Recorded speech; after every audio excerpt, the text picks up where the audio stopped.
starts and never ends. Tune and lean and feel the groove. Every moment, a vibe you can't lose. It's for the culture, by the culture. Brain Lee's got the soul to show you. Breaking it down, lifting it higher. Feel the rhythm, spark the fire.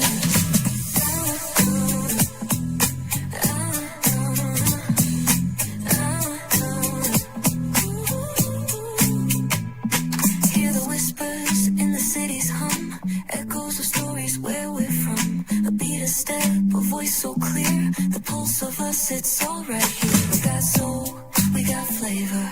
Every moment is a savior. Every experience is an overcome.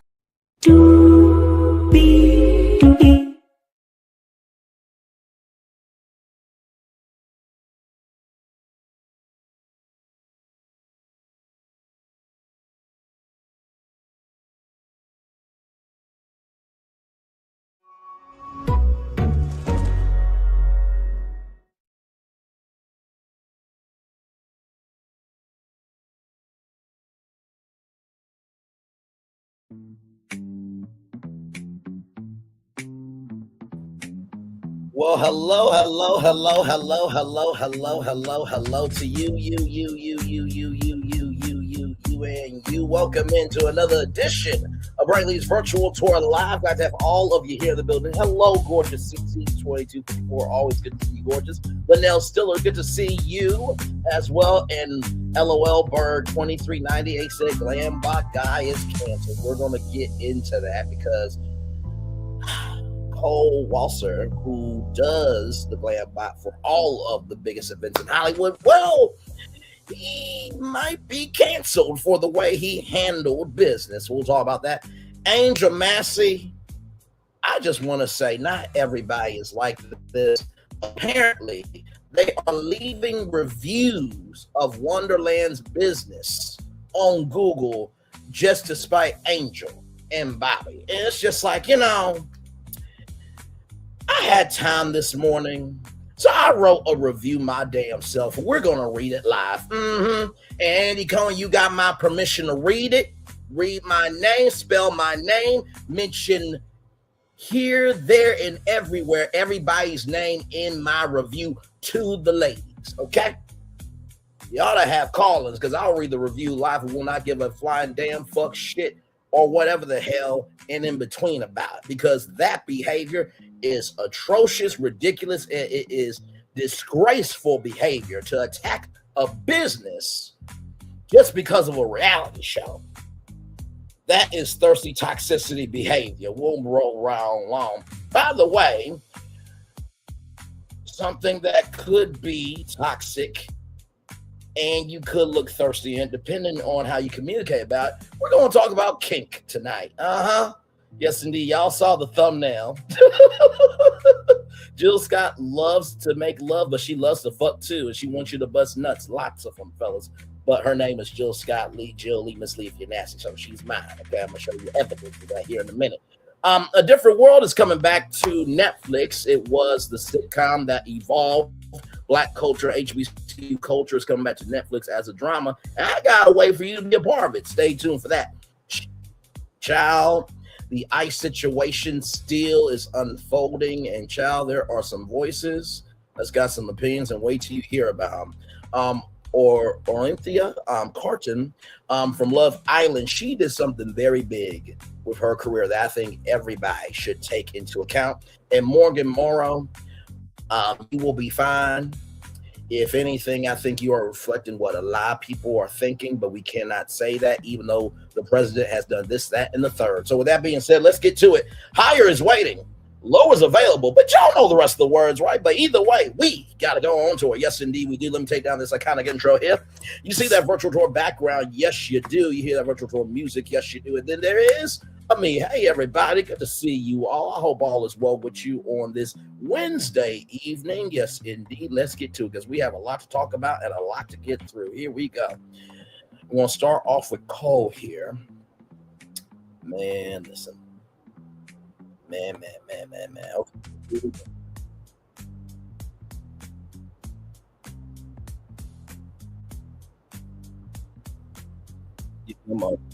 As Cole. All right, here we go. So shout out to Kim Pire here. Here we go. So this was Jennifer Lopez, I think at the Golden Globes, but here we go.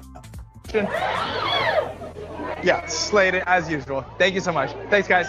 Streets are saying the devil works hard, but J-Lo's PR team works harder because Cole Walliser, who you know for Glambot on the Oscars red carpet, all the big red carpets, is now facing backlash for the way that he treated this young woman that was trying to get the Glambot at her wedding. Mm-hmm. If you missed it, a lot of people were talking about J-Lo on the red carpet and how she barely spoke to Cole. Cole later came out with a video saying that, look, this is work for people. He didn't see anything wrong with it. I was there. And everyone in the comments were saying, uh-oh, J-Lo's team got to him. And then I randomly saw a person comment about this wedding story, and people were dragging the person on X saying like, oh, you guys just want to make stuff up and cancel him and blah, blah, blah. Well, apparently the receipts are here in regards to this email exchange between Cole and the bride-to-be. Now, let me pause it here for a minute. Now, for those of you who don't know about the Emmys, the Grammys, the Oscars, the Tonys, or any big event, basically, there is a call time that you're supposed to be on the carpet. And they tell you who's going to be on the carpet. Usually, Glambot is there. So each person usually has about 2 minutes, maybe 3 minutes if you're very good at what you do, but you have to move down the line. And so when you're doing the Glambot, you know, stand here, take your pose, this, that, a third, and go, right? And so the way that I see that, right, is people have said that J-Lo did say hi, but also, too, there's not really a lot of time that you do with the Glambot. It's, you know, stand here, picture, moving on. So it's not really a lot of time to engage. I understand the principle of the thing of being calm, but yeah, for real. But let's keep going because this tea that we're about to get into, oh my Lord, here we go. Let's start the video, but I just want to go over a little bit of what is said in this email. So Yinka, who was the bride-to-be. So this is Yinka right here, beautiful, gorgeous. This is her husband. And look at their doggy, so cute. All right, let's keep going. Emails, it says, hi, are you / the Glambot available for private events such as a wedding? I'd love to have you at mine September 20th and September 22nd. Please let me know your availability and rates.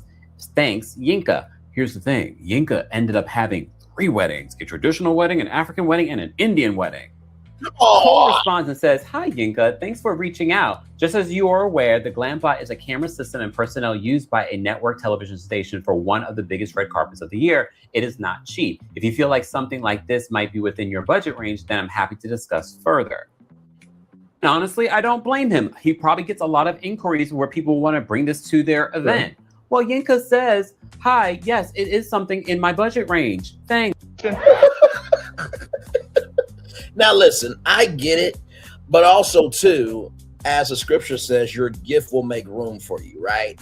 And I just say, take it for what it is, do the research, then decide, right?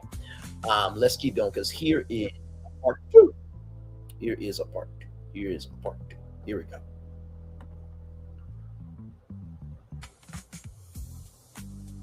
Over a little bit of what is said in this email. So Yinka, who was the bride-to-be, emails and says, hi, are you / the Glambot available for private events such as a wedding? I'd love to have you at mine September 20th and September 22nd. Please let me know your availability and rates. Thanks, Yinka. Here's the thing. Yinka ended up having 3 weddings, a traditional wedding, an African wedding, and an Indian wedding. Cole responds and says, hi, Yinka. Thanks for reaching out. Just as you are aware, the Glambot is a camera system and personnel used by a network television station for one of the biggest red carpets of the year. It is not cheap. If you feel like something like this might be within your budget range, then I'm happy to discuss further. And honestly, I don't blame him. He probably gets a lot of inquiries where people want to bring this to their event. Well, Yinka says, hi, yes, it is something in my budget range. Thanks. Mind you, at this particular point, he has not told her how much it is. He replies and says, copy. I don't see how you could be, since I didn't say how much it was, and could be between $10,000 and $1 million. Yinka must have had a big budget because she says, yeah, I just assumed it was very pricey since it's featured at the Oscars. So what are the steps to book? Would you be the person that comes, or do you just work with them for red carpets? What's the rundown? Cole replies, says, it's a crew of about 15 people plus network setups, rehearsals, gear drop off, camera rental, lighting rental, insurance permits, etc., etc. Yinka responds, so where would I begin? Through you, or is there a website? He responds, okay, it's $300,000. I'll take a 10% deposit to secure the gear, and once I have the deposit, I can do a contract. Ready? So basically, 10% of that is $30,000. To get started? He responds, thanks, Cole. I'll reach out by Monday. He replies, if you wanted to know how much it costs, you just needed to ask. You don't need to pretend you are going to book it.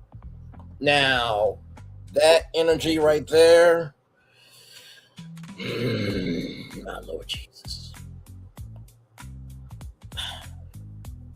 Now, I'm going to just say this, right? There is nothing wrong with standing on business, but there's also nothing wrong with respecting people who have business. Let me say that 2 more times on the big screen. While there's nothing wrong with standing on business for you, it's also not wrong to stand on business and respect the business that somebody's trying to pay you. While there's nothing wrong with standing on business for you, there's nothing wrong with standing on business and respecting that person. To assume that somebody don't have it, bruh, listen, you don't know the circumstances until you get all the intel. And also, too, you don't know who that person is connected to. Because, yes, you got onto all the carpets, but, bruh, have you thought about the Glam bot at Comic-Con? Have you thought about it at CES? Have you thought about it at a cruise line industry, conference? So you cutting off your nose to spite your face for future endeavors, potentially. Evidently, she had no idea what the cost was, and to assume she was wasting his time was very rude. It was very rude. That's just like if somebody reached out to me to do a branded stream. Like I said, we're almost there to 1 million total views. We're under 2,000 on our way there. Praise be unto God. Mama said, hallelujah. Now, let's just say, for example, right? Let's just say Sir Davis Whiskey contacted me, right? Now, a Kimpire contract is going to be different than a Braylon Lee contract. Okay, give me a moment because I'm going to show you something. Okay, now this is not to reduce me, but I do believe in utilizing information as a tool to be able to better understand what we are, not just in terms of how to have a conversation, but what we can learn from a conversation. Okay, so this is, and I could do Kimpire, Bingeworthy, Make It Make Sense. All those guys are bigger than me, right? So here is Kimpire right here, okay? Kimpire has 564,000 subscribers, and if I scroll down, 247,948,228 views. Okay. Now, when we look at my channel, our channel here, we got 3,358 subscribers, and we have 998,646 total views. Like I said, oh, y'all can't even see it. My bad. Let me do that again for y'all. Okay. So here's Kimpire right here, right? Here's Kimpire right here. 564,000 subscribers. Okay. That's his subscriber count. And then right here, 247,948,228 total views. Okay. Then here is me, our channel here, 3,358 subscribers, 998,646 total views. Now, if Sir Davis Whiskey reaches out to Kimpire, well, he's going to get Beyonce, obviously, right? Because over 200 million views, 500,000 it is a platform that has been brand approved, tested, and it's went through the fire. Now, this doesn't mean that Braylon Lee can't work with Sir Davis Whiskey, but more than likely for 3,000 subscribers and 1 million total views, I could probably get maybe $750, right? And a free bottle of Sir Davis Whiskey to drink on the stream. And then I, have the brown banner, have the Sir Davis Whiskey in a corner there, and make this a branded stream. Now, if I do 5 Sir Davis Whiskey Friday streams, right? And we do that at $750. Return 750 times 5. That's $3,750. Sir Davis Whiskey, we can make that happen, okay? But with Kempire, he's probably going to get at least $20,000, if not more. So, but in the same token of that, just because Kempire's deal is going to be different than mine, doesn't mean I need to be rude to Sir Davis Whiskey. They're giving me a shot in the door. Let's continue.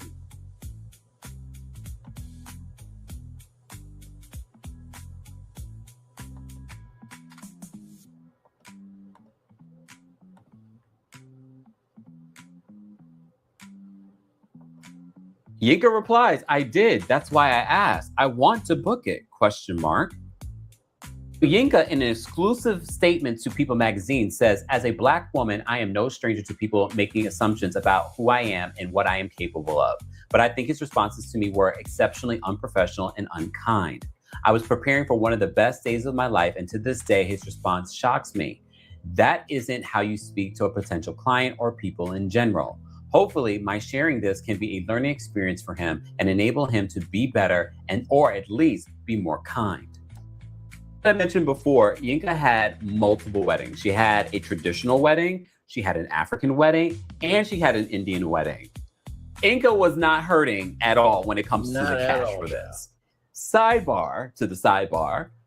Joseph Kahn, for those that are of a particular age, remember who Joseph Kahn is, legendary music video director. He was the actual first person to do GlamBot, and he posted a tweet about it recently. Cole, hey, let me go back. About it's right here. I keep hearing my name and GlamBot. Yes, I created back in 2016 for E. The lighting, camera work, lens choices, and methodology were all my design. I ended up having to both operate and win a Grammy at the same time at the Grammys. LOL. It was too much. It's fun, but I'm busy.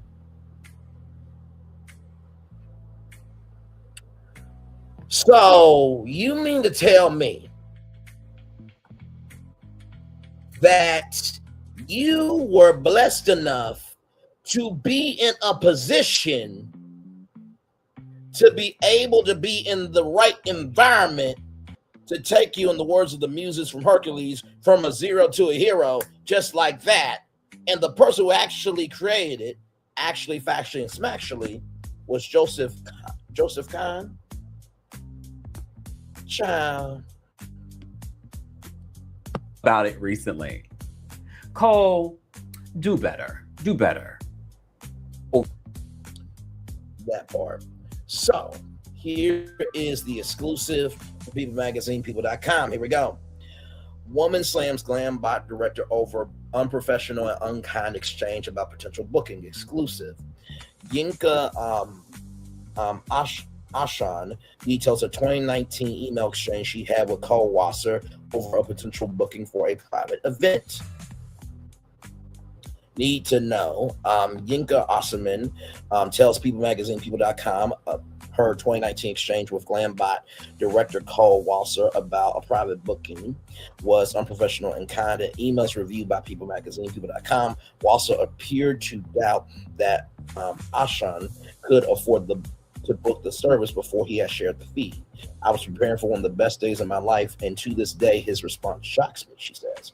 A woman is calling out Glambot director Cole Walliser for what she describes as a rude email exchange from 2019 regarding a potential booking for an event. In a post on Twitter on January 18th, Nika Ashen shared an 11 email exchange she had with Walliser in 2019, and there is another show that we're going to watch to showcase to you the actual emails here in just a little bit, where she asked if Walliser and the Glambot, a high-speed camera that captures slow motion video, often seen on the red carpet of war shows, were available for private events.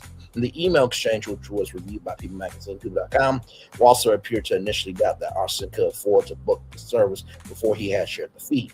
Are you / the Glambot available for private events such as a wedding? Wrote Ashen in her first email. I'd love to have you at mine September 20th and September 22nd. Please let me know your availability and rates! ! After thanking her for the inquiry, Walliser added, "It's not cheap if you feel like if you feel like something like this might be within your budget range, then I'm happy to discuss further." Yeah, it is something in my budget range, replied Asherman.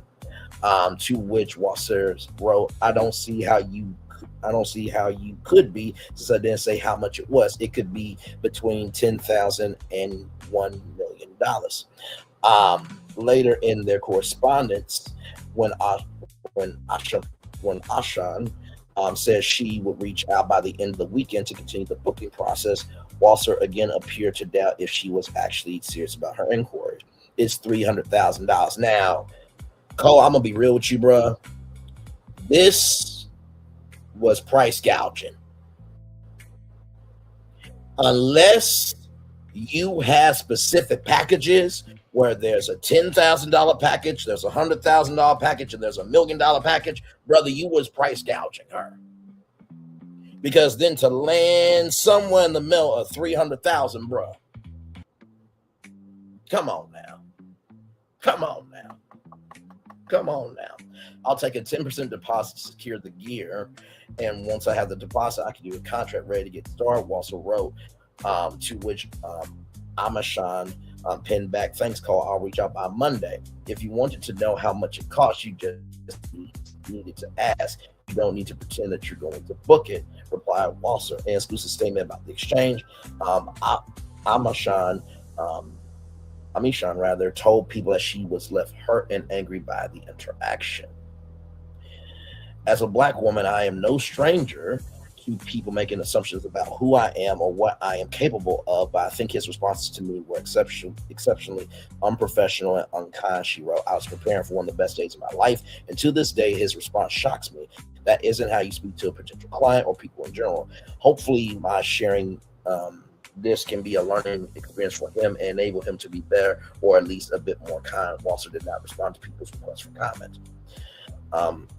Amashan told people that she had actually shared their interaction online several times since 2019, but it never garnered as much attention as it had over the last few days. One post about the interaction by the popular Twitter account Pop Crave had garnered over 120,000 likes and has been viewed more than 30 million times. The Glambot controversy came days after Walliser uploaded a video to Instagram addressing viral accusations that Jennifer Lopez had been rude to him during their interaction on the red carpet at the Golden Globes.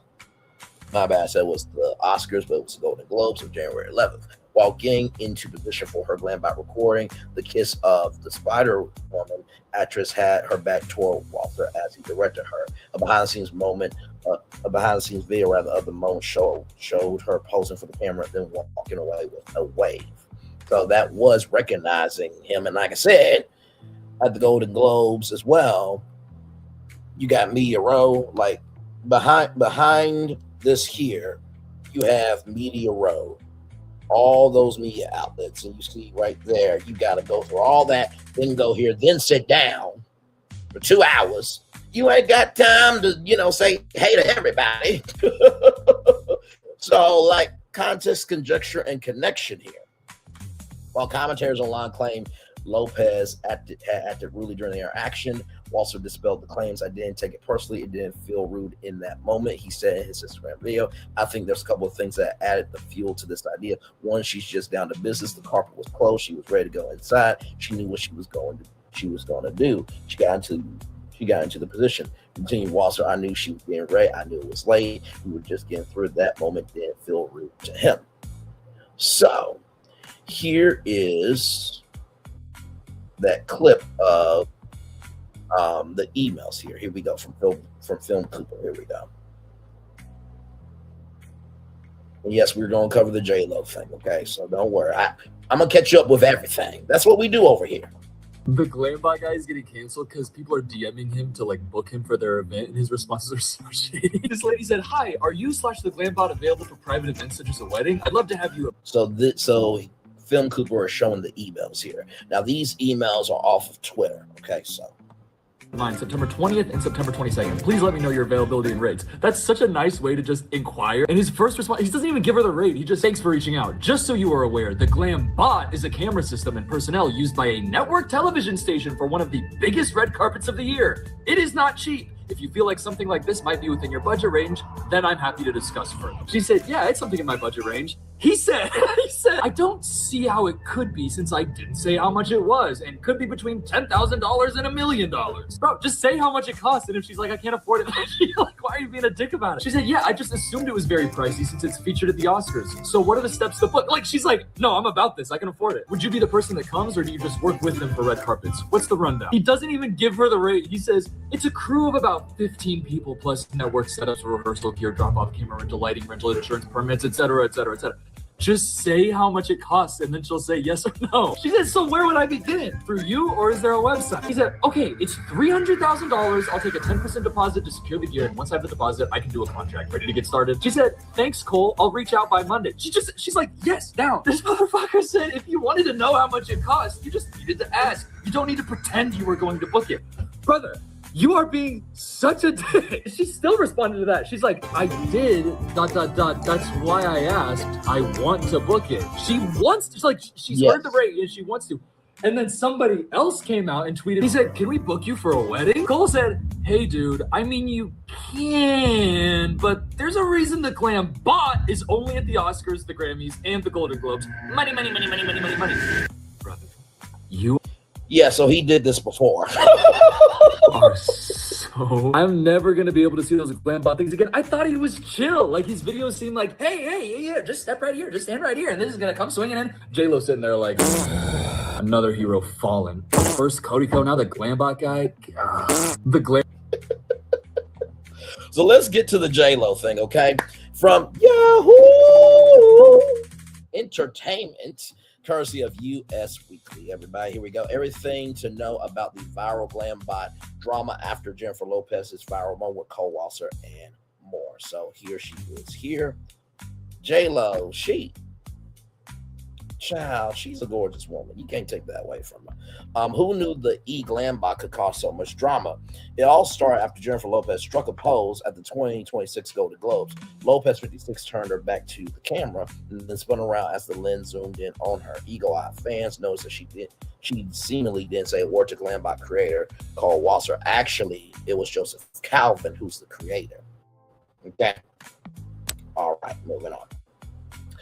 He's the director. Cole Walliser is the director, not the creator, who is always on hand to greet and strut A-list guests, sparking a flurry of reactions online. Walliser, who runs the Glam Bot, then shared a behind-the-scenes glimpse of the actress posing, resulting in fans criticizing her for ignoring him while posing. The Glam Bot is a robotic camera that zooms in on its subject at a high speed. It captures cinematic videos of people that are then played in slow motion.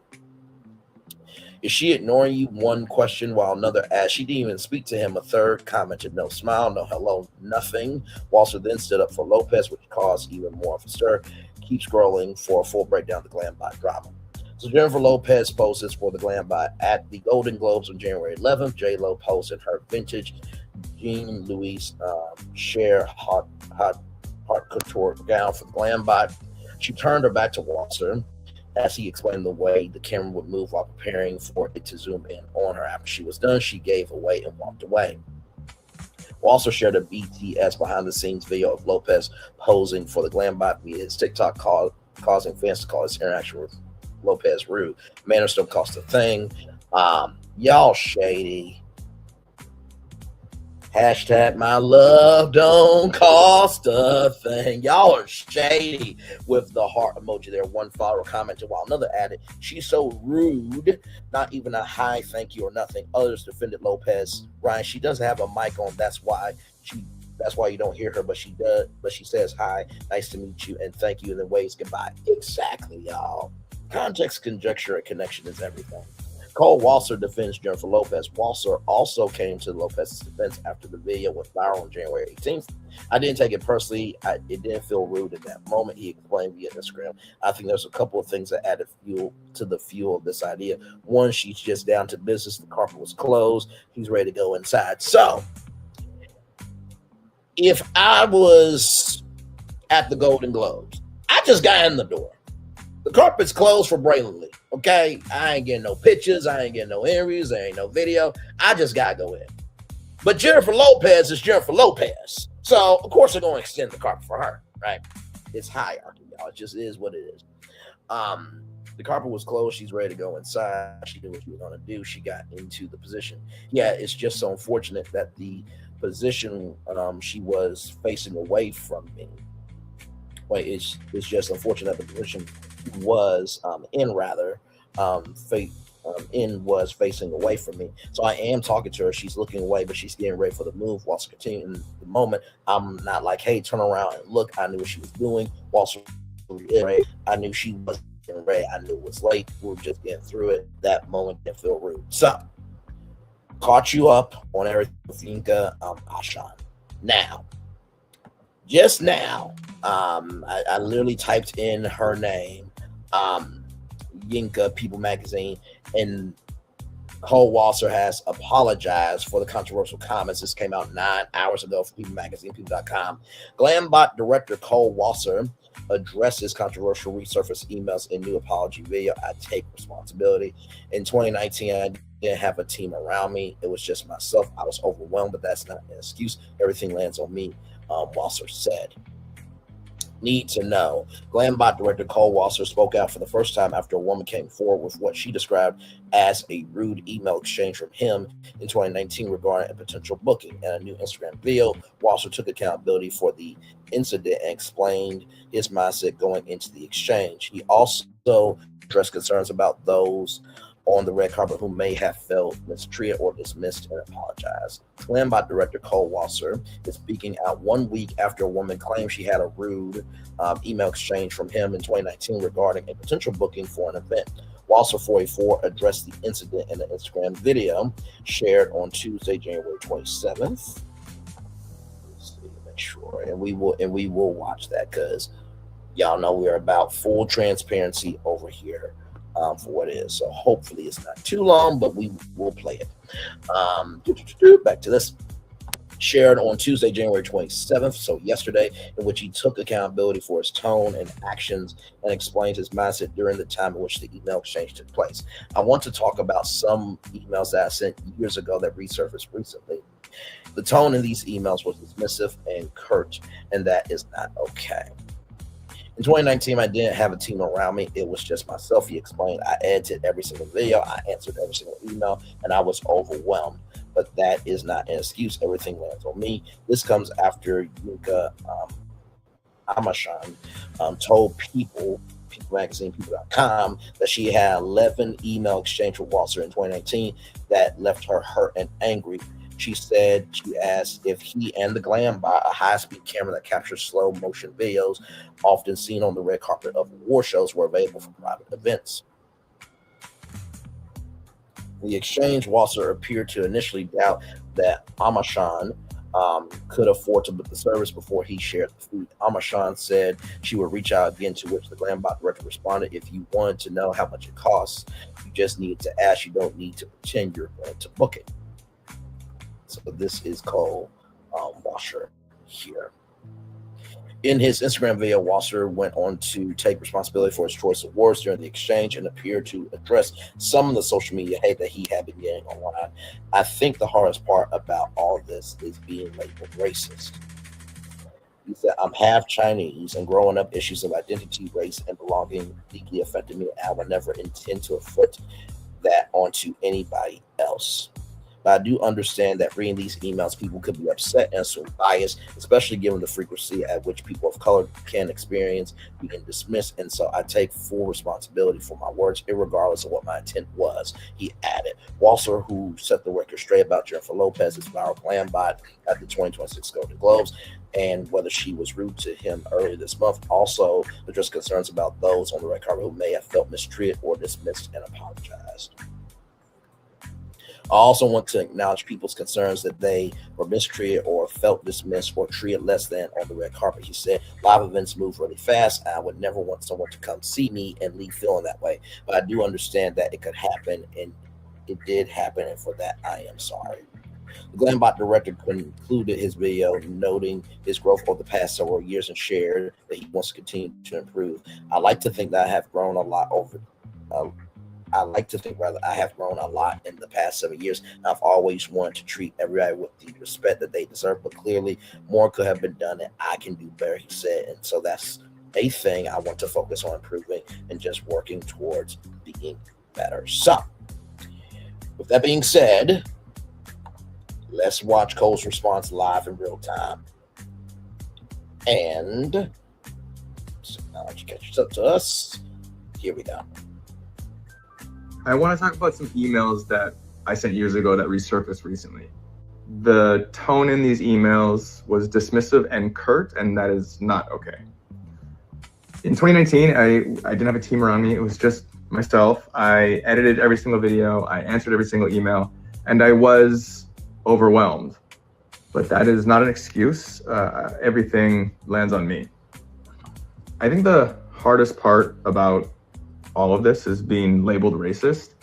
I'm half Chinese, and growing up, issues of identity, race, and belonging deeply affected me, and I would never intend to inflict that onto anybody else. But I do understand that reading these emails, people could be upset and assume bias, especially given the frequency at which people of color experience being dismissed. And so I take responsibility for my words, regardless of what my intent was. I also want to acknowledge people's concerns that they were mistreated or felt dismissed or treated less than on red carpet. Live events move really fast, and I would never want someone to come see me and leave feeling that way. But I do understand that it could happen, and it did happen, and for that, I am sorry. I'd like to think that I have grown a lot in the past 7 years, and I always want to treat everybody with the respect that they deserve, but clearly, more could be done, and I can do better. And so that's a thing that I want to focus on, improving and just working towards being better. These are just some thoughts that have been weighing on me, that I wanted to share. And so thanks for watching. That is his response. I will just say this. I hope that he gave a private apology to, I want to make sure I get her name right, y'all. Give me a moment here. To Yinka Amishan. I hope that he gave a private apology to her. And if she does not want to work with Cole, that is her complete right. But I do think Cole, for a future event, she deserves a free glam bot.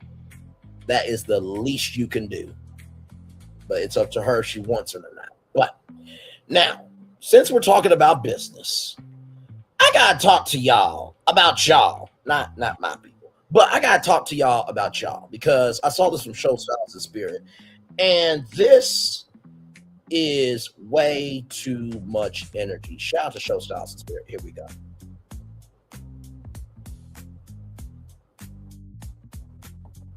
Hello, everyone. Thank you so much for checking out this video here on Show Style and Spirit. I am Ebony, and I want to give my commentary on some viewers of the Real Housewives of Potomac trashing Angel Massie's Wonderland Outdoors business via Google, leaving negative Google reviews, and they have not even traveled out to Colorado to experience her Wonderland Outdoors for themselves. Now I want to pause it here. I want to zoom in on this.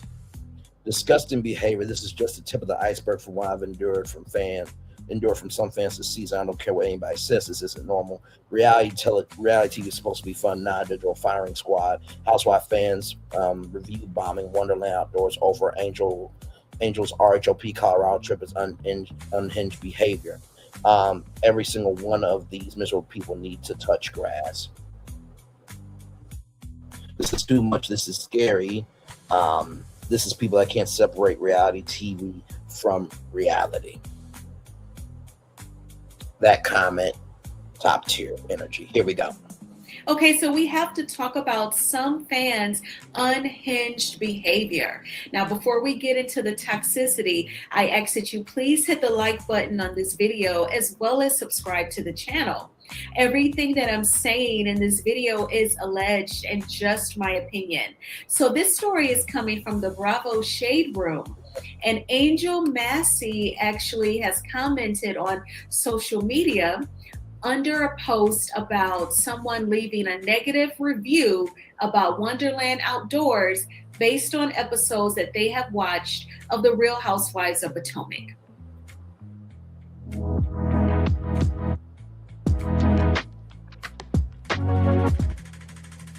And Angel writes, disgusting behavior. This is just the tip of the iceberg of what I've endured from some fans this season. I don't care what anybody says. This isn't normal. And a viewer of the show said, reality TV is supposed to be fun, not a digital firing squad. Housewives fans review bombing Wonderland Outdoors over Angel's RHOP Colorado trip is unhinged behavior. Every single one of these miserable people need to go touch grass. And here is one of the toxic negative reviews that someone left. They gave Wonderland Outdoors 1 star and they wrote, based off of what you provided the ladies on RHOP, I would never use your services. How do you not know how to provide basic needs, get everyone to where they need to go, and just be a good host? I think you definitely need to attend a course in hospitality. So they trashed her business based off of what they saw on RHOP. Talk about failure to analyze and compartmentalize. I get that Angel Massie and her husband own Wonderland Outdoors. That's when you pay them to basically show you nature in Colorado, where you do the fly fishing and you enjoy, a well-cooked meal outdoors in nature. And they want to share that part of Colorado with the public. And Angel, if you've been watching The Real Housewives of Potomac, you know that she has had a ton of snafus as hosting a trip her very first season on the show. Now, I am not a part of production for RHOP. I'm not a producer for that show, so I do not have any proof that production may have set her up to look like a fool. But I will say, shout out to Kempire. He is amazing. He said during one of his lives this week that his source told him that season 10 of RHOP was boring. Production was bored, and that they were feeding their typical producer pets like Giselle, and I would imagine Ashley, to do what needed to be done to hype up the show. Wow. One example, and shout out to Scotty by Nature, he said during his live review that he thought it was odd that Giselle asked the ladies, because remember Wendy went off on Stacey because, Stacey wasn't fully honest about her desire to attend Jazzy's wedding because Ashley and Wendy were going. So Wendy told her off, and they're waiting on the side of the road at a gas station because Angel gets lost. She cannot find the fly fishing excursion because it was at an exclusive private area that she was not used to. Now, I will just say this. Whenever you are doing a business, right? Sometimes your locations that you usually have may be booked up, right? Or maybe they are unavailable. Maybe the squeeze is down, this, that, and the third, circumstances permitted. What really pisses me the fuck off about this is like, are y'all serious?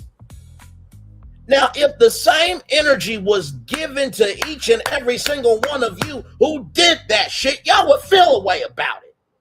And we're going to look at my review because I gave a full-throated review. And I said what needed to be said. I don't give a fuck, damn, or shit about it. I don't.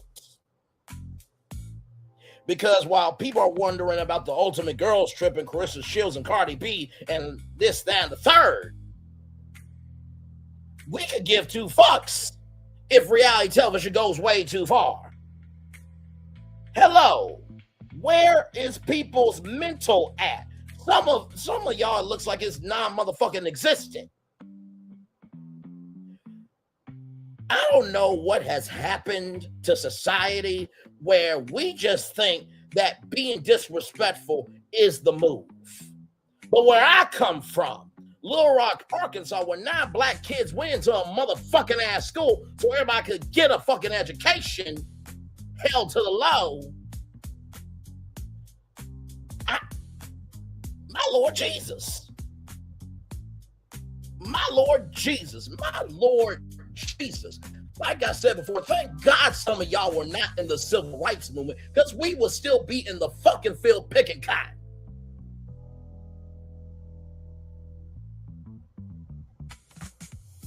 And I'm just like, these 50-year-old, 40-year-old, 60-year-old, whatever the hell, bitches and mitches, because I'm equal opportunity over here, doing this, that, and the third, but yet you got grandkids, you got children. If your child did what the fuck you did, would you accept that behavior? No, we're having this conversation tonight. We doing it right from this space right here, right now, because I know. No, I saw this. I'm like, oh, you got to be kidding. It wasn't cool when Melody Cherie was going through hell. It ain't cool to put Angel Massie through hell either. It ain't. So if you can hoop, holler, scream, shout, and do whatever the fuck to ride for Melody Cherie, we should be able to ride for any and every black woman, man, child, and everybody in between who's trying to do something good in the neighborhood. Y'all be too fucking selective of what you want to give a fuck about. If what I'm saying ain't true, keep your motherfucking mouth shut. But if it is true and you do respond, it must be true about your bitch ass or mitch ass to some damn degree. This is disgusting. Fucking disgusting. Fucking disgusting. Some of y'all are moving like Giselle Bryant, Ashley Darby, Wendy Orfezzo, and child,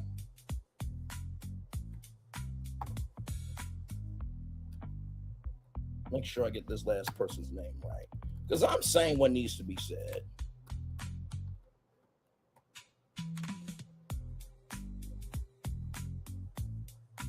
Stacey Rouge. Some of y'all moving like Stacey Rouge. Some of y'all moving like Monique Samuels. And it's fucking disgusting. Damn shame.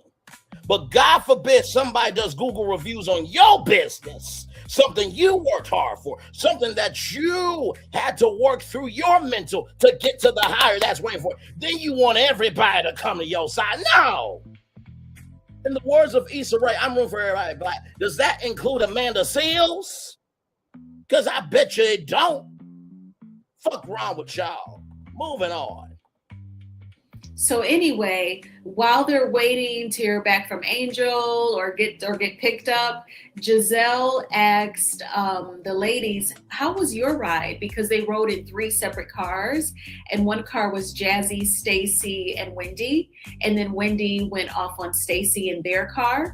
So Giselle asked, "How was your ride?" And then they talked about it. I'm saying all this to say that Scotty was convinced that production tipped off Giselle to ask about their car ride because Wendy went off on Stacy. Imagine being able to build an app with your name on it, just by thinking about it. Meet Base 44. So I think that it's very feasible that Angel got played during the Colorado cast trip in some aspects in order to stir up drama. Now, what I do think is goofy was the accommodations that the ladies were ever in that Airbnb that was an 1.5-hour drive away from Angel's home. I think that was a huge boo-boo because this is a reality TV show and this was supposed to be a girls' trip. How is it that the girls' trip, the girls are divided and they're an 1.5 hours away? That's like being here in the Metro Detroit area and then some of the girls are at my school, Michigan State University, like an 1.5 hour drive. That is insane. I felt like they should have always been staying in Aspen because it sounded like Aspen was where it's popping in Colorado. To me, they should have just been in Aspen hanging out and then maybe take a day or two to do the nature shit. But there's so many different scenarios. First of all, y'all gotta understand show styles and spirit. She is so very cutesy, very mindful, very demure. So anytime she cusses, I'm like, yes! But I do agree. Now, we know that production sometimes pays for trips. Other times they work with the tourism board of like, hey, quid pro quo, I scratch your back, you scratch mine. And then other times, child, y'all make it do what it do, we'll capture it. And I'm wondering, right, if Angel wanted to maybe do Aspen, Colorado, but production was like, no, we need some tension, this, that, and the third. Because if you guys remember Winter from formerly of Love and Marriage DC, and when I was on Content Creators Channel, I asked Winter, did they sit down with the cast to have a season overview, to have a whiteboard, and to have sticky notes of what everybody's storyline was? And Winter said that was a great question, but they did not do that. So that's a little more context, conjecture, and connection for you there. Here we go. Where you feel like Angel could have done better, but I don't think that it's all on her because this is for a reality TV show. And again, the word on the street is that the season was boring and production did what they had to do to manufacture drama. Can we say we need Karen? I'm so glad that she is home, okay? I feel like Angel, she just had an entire clusterfuck of a first season. I feel like she's had the worst first season in history. And again, I don't think that it's all on her. I know that a lot of people, their commentary is Angel is a mean girl and she's just learning in real time on this show that not everyone is going to kiss her ass or there are other mean girls that can match that energy. I'm not fully convinced that she's a mean girl because this is just her first season. I actually feel like her interview with Angela Yee, it helped her a lot because after I watched that interview, I liked Angel even more. And so I feel like it's just really bad luck. Yeah. She's just had like a really horrible first season. But in regards to the fans leaving these reviews, I think that it is very...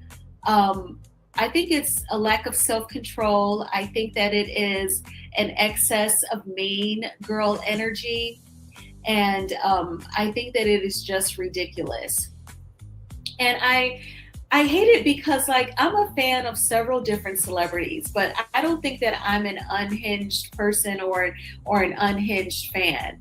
I aim to treat others how I want to be treated in return. And I'm show not styles and spirit. Let's keep it a buck, sweetheart.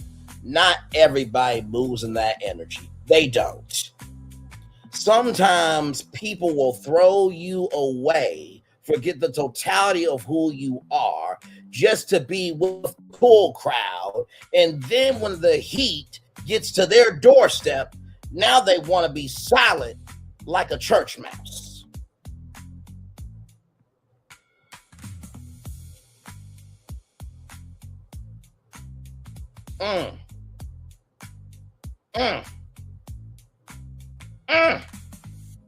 So, I love people who I believe deserve my love. I move in accordance to what works for me, and I do not apologize for my peace. Now, for some people that may feel like it's mean, but you only got one life. Like I always say, y'all, this is not Super Mario Bros. Where you can restart the level and have 3 new lives. Let's keep going. Really confrontational. So I'll start there. As far as leaving reviews, if I leave a bad review, trust me, I was at that business. I experienced bad customer service. They did not do what they said that they were going to do. I am not leaving Google reviews off of a business that I heard about on a reality TV show. I just don't see myself taking my fingers and clicking on the mouse or here on my MacBook, opening up another internet tab, typing in Wonderland Outdoors and leaving a negative review. I think that is ridiculous, okay?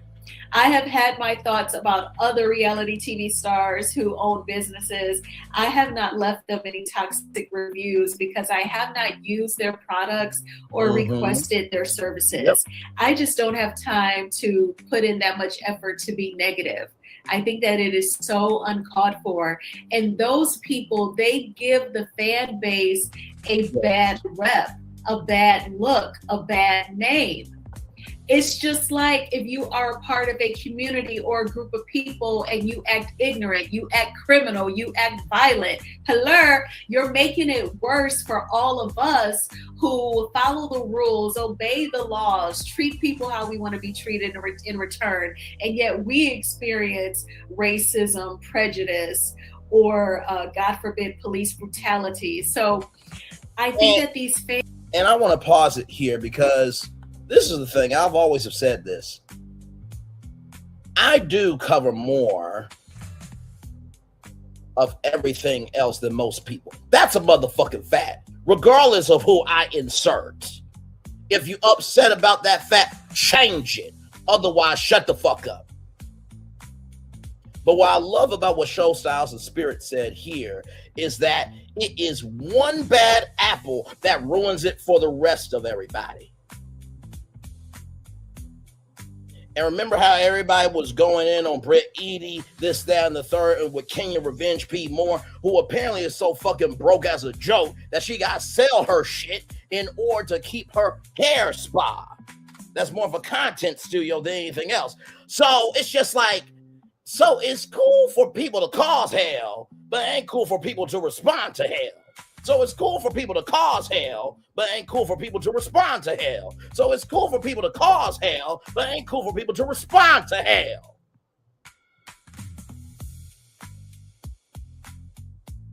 Neon reminds you of our former days of a decrepit, dilapidated, and delayed show that I used to cover and the argument back and forth. Let me tell you something. Not one motherfucking time have I ever left a bad review from Melody Sharif or Stormy. Child, some people don't know how to be a viewer or a consumer responsibly, accordingly, and with integrity. Just keeping it a buck. Because I'm really tired. Oh, let's elevate Portia. You want to elevate Portia, huh? Portia, the one who stole somebody's man. Portia, who believes the Underground Railroad is a train. And Portia, who has this type of mindset. It's not just feeding the hungry only on Thanksgiving. It's an everyday situation. You know what I mean? This is 265 days a year.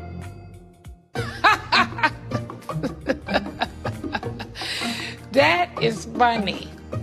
265 days. Where the hell that bitch live at? It's not. Same one who whooped ass on national television against family members. The same one that said, I'm a journalist. When Anderson Cooper at 19 motherfucking years old got a war pass, got on a plane and reported from a trench. Get the fuck out of here. I need y'all to have that same energy if somebody gives this energy to your business with Google reviews. Okay. All right. Moving the fuck on. Like I said, if what I'm saying ain't true, don't respond to me. But if you do respond, it must be true to some damn degree that you only give a fuck about who you want to give a fuck about. Because where I come from, Little Rock, Arkansas, the city where 9 black kids went into a school so everybody else could get a fucking education. Do what you say you're going to do. Give the best you got. If you don't have the best to give in terms of your resources, don't mean that's not going to marry somebody. And give a fuck about how you move as an individual. There's a lot of bitches and midgets that don't have enough of a vagina or a dick to be this real and say what needs to be said. Let's keep going. And they just really ruin it for folks who just want to be entertained. And even if you have a not so good commentary on a reality TV figure, you know, there are boundaries through which you express that commentary. You don't have to go trash the business via reviews. Now, I went on Underland Outdoors website and I learned from clicking around and reading that they can offer you, when you do those excursions, you can either go to like a public park or a public or you know, a piece of the land that's open to the public. Shopping is hard. Make it easy with Stitch Fix. Get outfits you love without any of the hassle. First, and you can experience the fly fishing or whatever other excursion, or you can actually go to like private land. That's on the Wonderland Outdoors website. And I thought that was so interesting. So I guess if maybe you're like a celebrity and maybe you want a vacation in Colorado, maybe you've got kids. Let's just pretend it's like Beyonce and Jay-Z. And their 3 kids are still young. Blue is just like, 13? And then you have the twins. So let's say they want to go fly fishing, I don't know, whitewater rafting. But of course, they want to do the private excursions where they're not going to be exposed to like the public. They can go private with Wonderland Outdoors. And there's different things that you can do. And so I was just more curious to learn more about the business, because I don't think that cash trip was reflective of the business itself. Mm-hmm. Because at Airbnb, Angel could not predict that the house was going to be not having a proper working water. It sounded like in one of the episodes, we learned that it was well water. So the house was hooked to a well and that system wasn't working properly. Now, in my opinion, that first night, I don't even see how the lady stayed there, because as soon as like the toilet wasn't working, Ebony is like looking for a hotel. That is just me. I don't know how they did that like a couple of nights before they went to the Four Seasons. And if production led Angel in the wrong direction, if I was Angel, I would have had to break that fourth wall, because I'm not going to be out here looking stupid. Now, we have to see at the reunion if she breaks the fourth wall, if she exposes production, or if we learn any more about the planning. What I do think is ridiculous is Angel not knowing how to get to the fly fishing site. I know she said that it was a new... When I say shady, it's like, wait a minute, so this is what you do, but you ain't executing now. I can say that based on what I've seen of the episode, But Wendy Osefo, on the other hand, saying that at the table, like, isn't this what you do? For Wonderland is not going through a fucking lawsuit with 64 damn credit cards that could be going to jail with her husband for 15 motherfucking damn years. Okay. All right. Moving on. Location that she had not used before. And then when I went to her website, I learned that you could either go to like a public place for the excursions or you could go private. So I'm like, okay, so there is a variation. And Colorado seems to be a huge state with nothing but like highway and trees. So I would imagine if you take the wrong exit or make a left-hand turn, you probably could easily get lost and everything looks alike. But because she is the host, she's been living in Colorado and she owns this business, it was looking wild that she had gotten lost.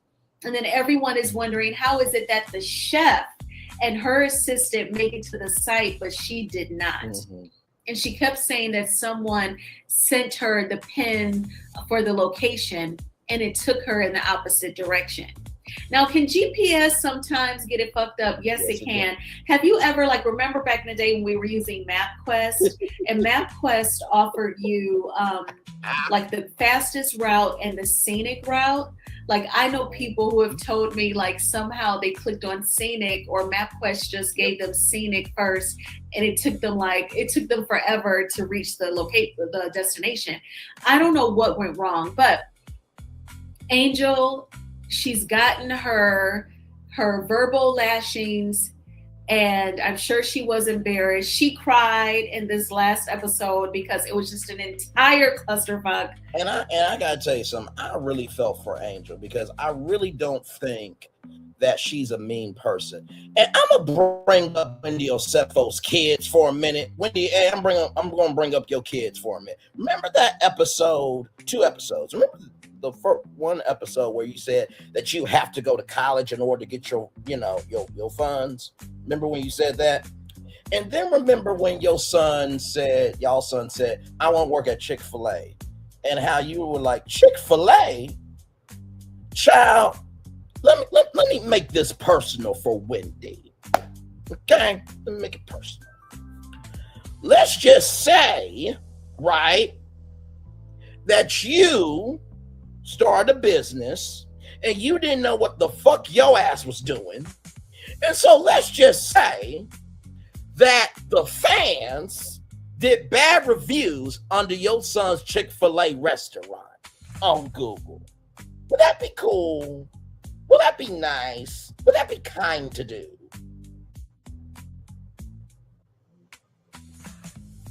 I'm asking question. If Angel, Grace, or Adore, Giselle,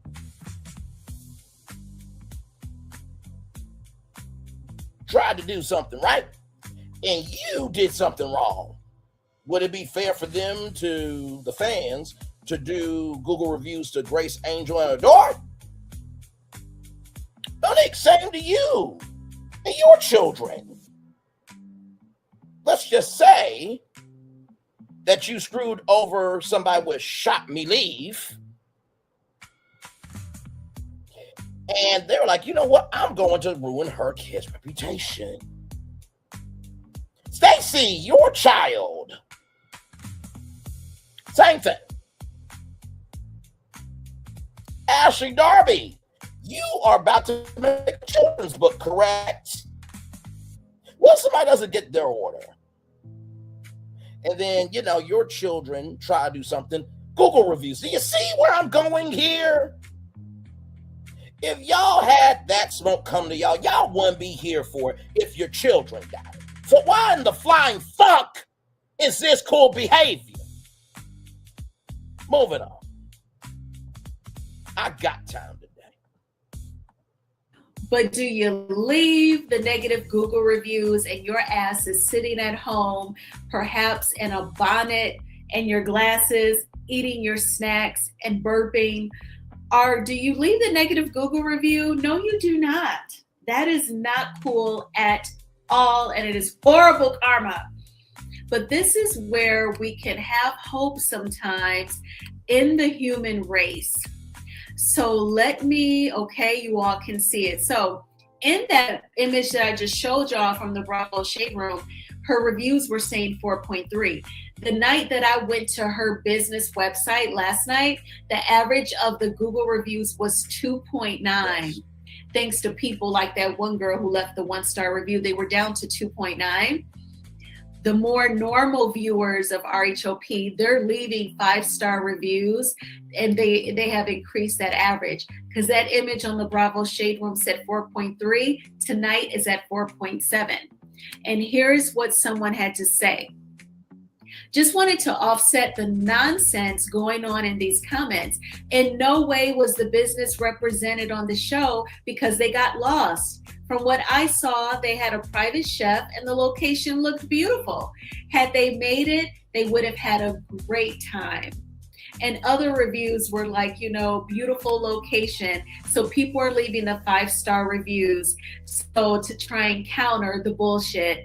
And that's when I have hope in the human race that not everyone is completely insane and out of their minds.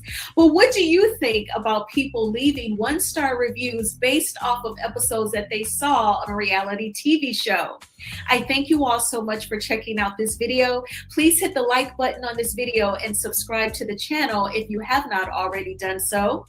And again, I hope that you all had a terrific Tuesday. Please check out my video that I made about the rapper Chingy and him talking about how the Sydney Star lie affected his career. I hope that you all have a wonderful Wednesday. If the roads aren't too bad where you are and you're not covered in snow, you know, you may want to get out of the house tomorrow evening, go to the gym, or, you know, do something. If you have to like clean around the house, you'll feel productive, you'll feel good. I'm going to try and get out if we don't get additional snow. It felt good to get out tonight after being in the house for 3 days. But I will talk with you all soon after being in the house for 3 days. Yes. I will talk with you all soon. Good night. Bye-bye. Bye, Eben. Bye, gorgeous. And by the way, I just want to say this too. Imagine if you're a content creator, right? And you fuck up on your business. People could find your children's business and leave bad Google reviews. I need people to get that the assignment is bigger than how you feel. So I decided to do a review. So here's my review. Okay. And I don't give a damn fuck or shit what anybody got to say about it. Here we go. First of all, Giselle Bryant has the She by Sheree collection of Potomac with Ashley Darby, and her daughters are more loved by Bravo fans than her.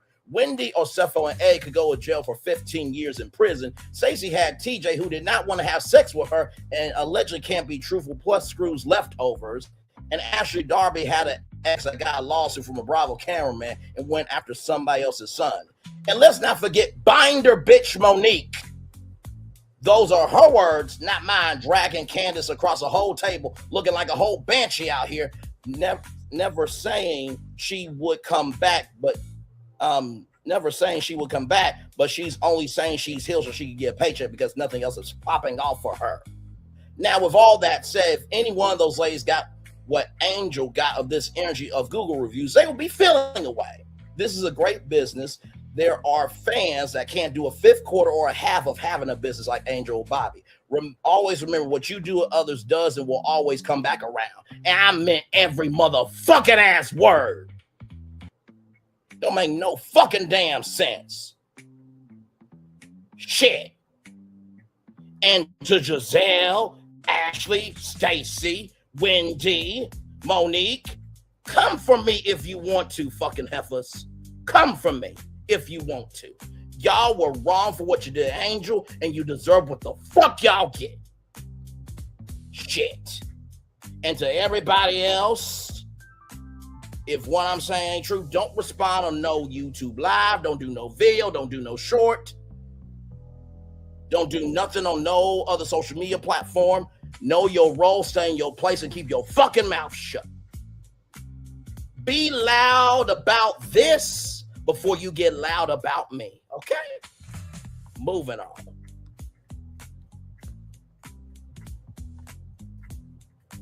Child. no damn sense. I need to breathe for a minute. Because I'm just like, I know we're not doing this. I can't. Now, let's elevate the show with something fun, okay? Shout out to rollingout.com, celebrating 25 years, on to the next 25 years. Yes, indeed. Y'all, we're going to talk about kink. Yes, indeed. Black Gen Z uses kink to measure compatibility. Over 50% of Black Gen Z singles now openly identify with kink interests as role play tops the list, and consent becomes the foundation for modern day compatibility. Over 50% of Black Gen Z daters now openly identify as having a kink or fetish interest, signaling the end of traditional dating tropes in favor of radical honesty and sexual agency. Black, the #1 dating app for Black singles in the United States and the United Kingdom, released its findings from Curiosity, Kink, and Connection report.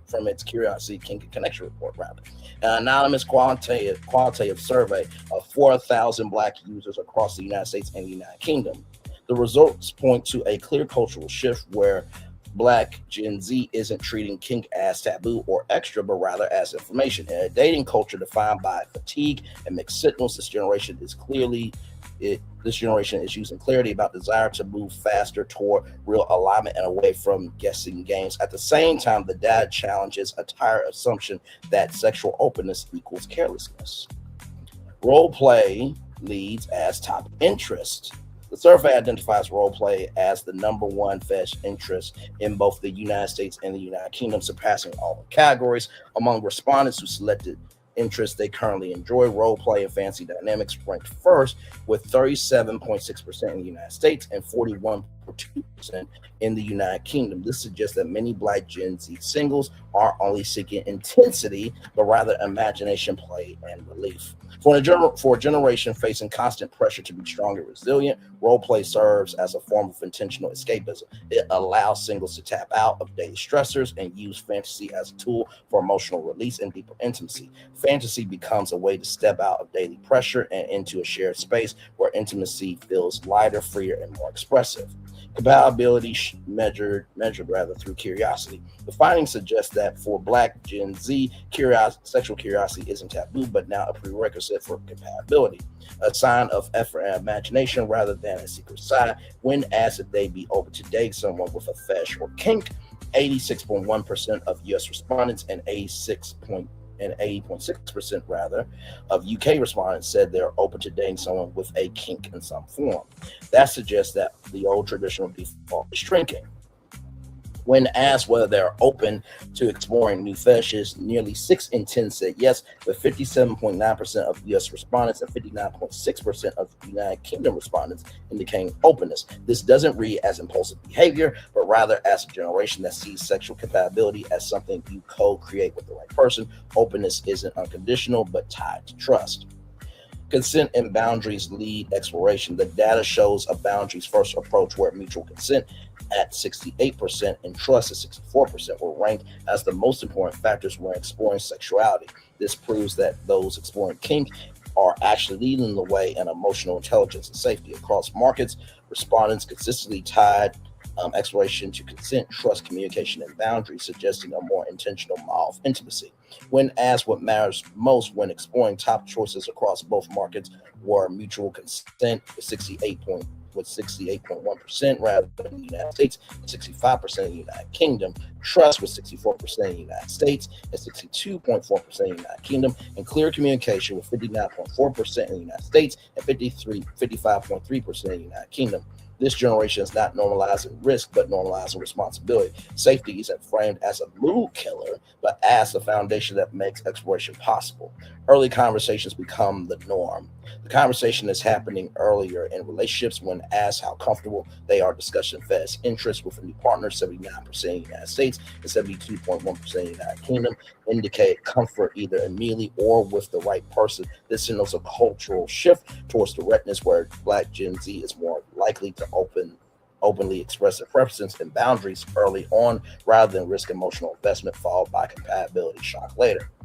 Black Gen Z is also raising the standard for the whole package. When asked what they prefer in a partner, the most selected option in both markets was one both emotional maturity and sexual chemistry with no compromise, chosen by 36.6% in the United States and 40.7% in the United Kingdom.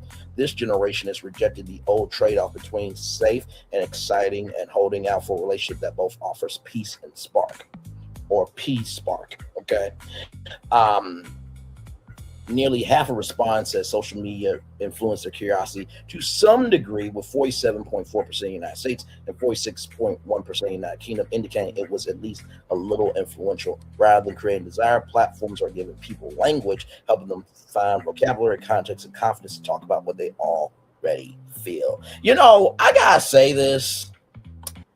There's no lies with this survey. There's no lies with it. No lies with it. No lies with it at all.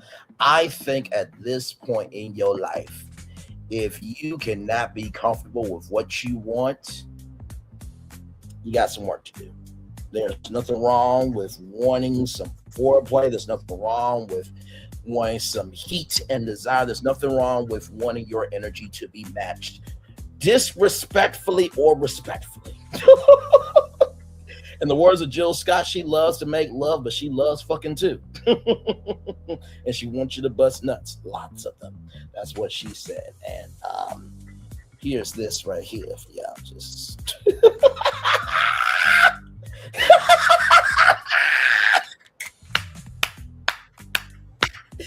Anyway, moving on. If you want to sing out. If you want to be free, yeah. There's a million reasons for everything under the sun.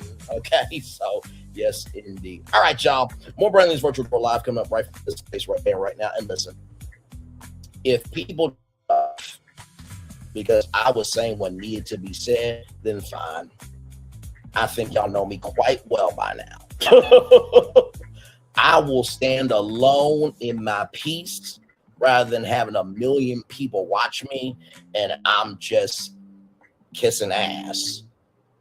Okay? Just to be able to have a platform. All right? So it's all good in the neighborhood. And I would have that energy for anybody else doing that to somebody else. Okay? Moving on. Child. All right. A Different World is coming back to Netflix. Do you want to be a part of it? I got the intel for it from blackenterprise.com. A Different World reboot hosts casting call for the series HBCU students. The original series ran from 1987 to 1993. Netflix is holding an open casting call for background actors to appear in its upcoming sequel series, To a Different World. The classic 90s sitcom. The set at the fictitious HBCU Hillman College, the Atlanta-based production, posted the ad on projectcasting.com. Applicants must be 18 or older and be able to portray members of the HBCU campus community, including students, parents, or faculty, as background actors in scripted scenes. The posting says filming will take place in the Atlanta area and actors will be paid for their work. Okay. The listing encourages performers, particularly HBCU students and alumni, to bring authentic campus life to the series backdrop. No prior acting experience is required, though applicants are expected to be reliable, punctual, and professional during filming. Okay. So right here, this is for Central Casting. So to sign up with Central Casting Georgia, you can scan this QR code right here. So I'll zoom in on it right there. So you can scan that QR code right there. Hang on, wait, I gotta get back to y'all. You can scan that QR code right there, or you can go to centralcasting.com/get-cast. Okay. And filming will start in early February in the Atlanta area. All right. The production is a part of Netflix's intention to revive a different world universe, as opposed to the more common spinoff. The platform is blending returning legacy cast members with a new generation of characters. So think about Bel-Air, for example. Original stars such as Jasmine Guy, Kadeem Harrison are reportedly reprising their roles. The sequel series will follow the next generation under creative leadership that includes Bel-Air showrunner Felicia Pride. Filming is scheduled to extend into mid-2026 in the Atlanta region. Now, I do believe that Whitney and Dwayne had a child, and so that child is going to go to Hillman College, right? A Different World ran on NBC from 1997 to 1993. The spinoff of The Cosby Show aired 144 episodes and introduced such talents as Guy Harrison, Marissa Tomei, and Sinbad. Known for its cluster of HBCUs, Clark Atlanta University, Morris Brown College, Spelman College, and Morehouse College, Atlanta is a prime location for the revival. The show will incorporate Black campus culture and stories grounded in Black youth experiences in higher education. So congratulations, y'all. If you want the link to this article is in the description box below. So get your opportunity to be a part of this comeback. And I think there was a HBCU up for sale. Child, if I had the money, I would have bought it and named it Hillman College. Okay, believe me, you. All right, y'all. More from BlackEnterprise.com. As y'all know, the ICE powings are still, the effects and the impact of the ICE powings are still going on.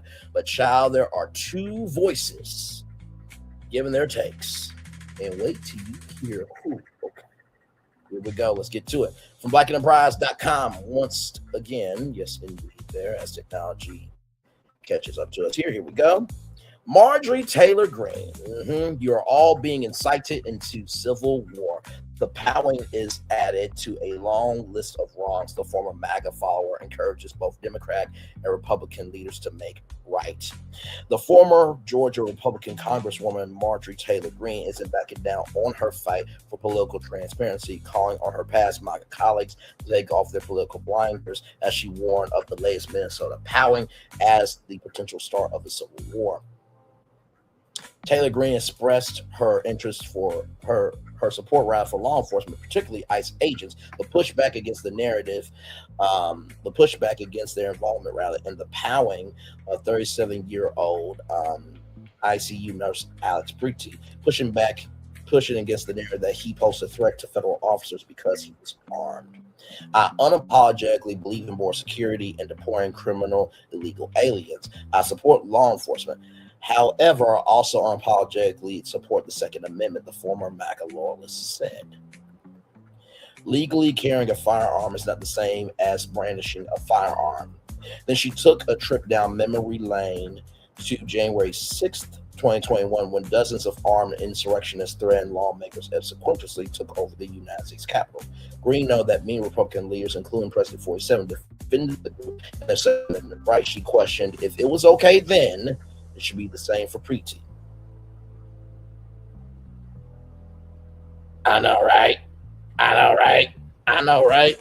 We lost our minds when we watched Biden's FBI track down, aggressively carry out home invasions and arrest on peaceful January 6ers who walked in the Capitol through open doors. Imagine if one of our own MAGA independent journalists or even a MAGA support stood in the street outside a January 6ers house while Biden's FBI carried out a law enforcement operation, home invasion, and arrest, she said. What would have been our reaction? Both sides need to take off their political blinders. You are all being incited to a civil war, yet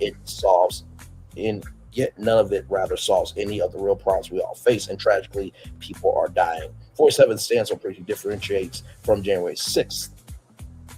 After Homeland Security released a picture of a hand pal, allegedly taken from the victim of powing, 47 president shared it defending his ICE thugs. It says troops, but they're thugs. This is the Pow Man's Pow, loaded with 2 additional full magazines and ready to go. He wrote on Troop Social, according to The Hill. What is that all about? Where are the local police? Why weren't they allowed to protect ICE officers? The mayor and governor called them off. It stated that many of these police were not allowed to do their job, that ICE had to protect themselves, not an easy thing to do. The powering is added to a long list of wrongs the former MAGA follower encourages both Democrat and Republican leaders to make right. Taylor Greene did complete 100A on her conservative colleagues. Before I need y'all to get this part right, like in a prize, just looking out for y'all. Abruptly announcing her retirement from Congress in November 2025. Her switch up came from several concerning issues, including economic policies affecting her rural reign, and her party's failure to disclose full records related to disgraced financier and late indicted sex offender Jeffrey Epstein. So, what do I think about this? I think that sometimes people can be right, but that doesn't mean we should negate what they said in the past. Now, that's not the only person entering the group chat, okay? From blackenterprise.com here, okay? Here we go. Yes, indeed, here. All right.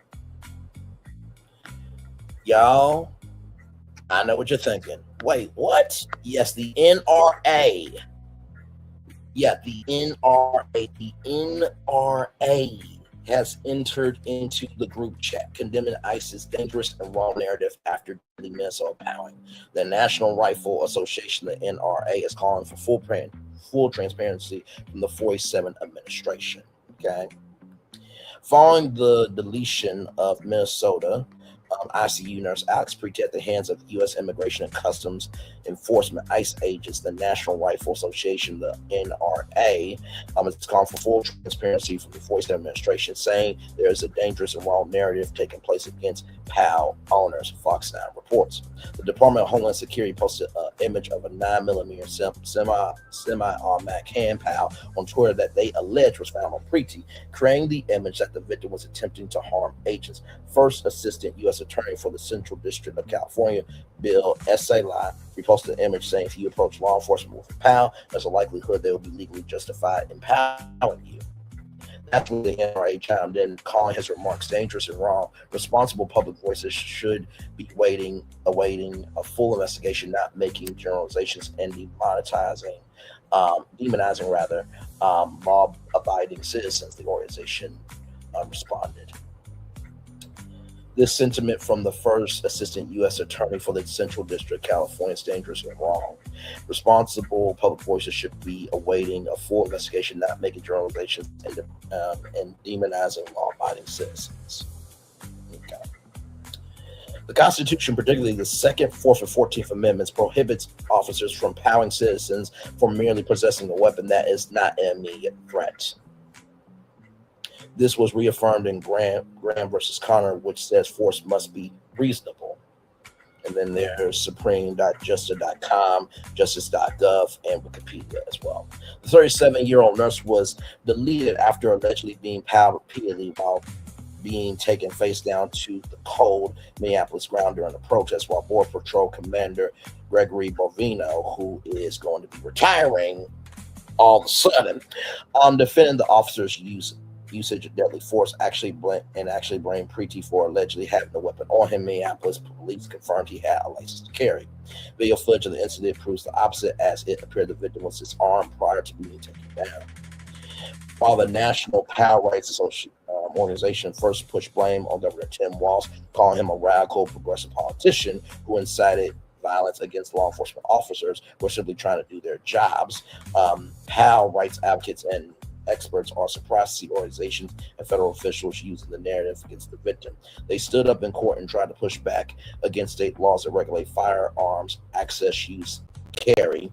It's pretty shocking to me to see them now use an example of a lawful POW owner as justification for force. Megan Walsh, Second Amendment expert and University of Minnesota Law School professor, said according to CNN. So there is their tweet there. Let's see if I can pull it up.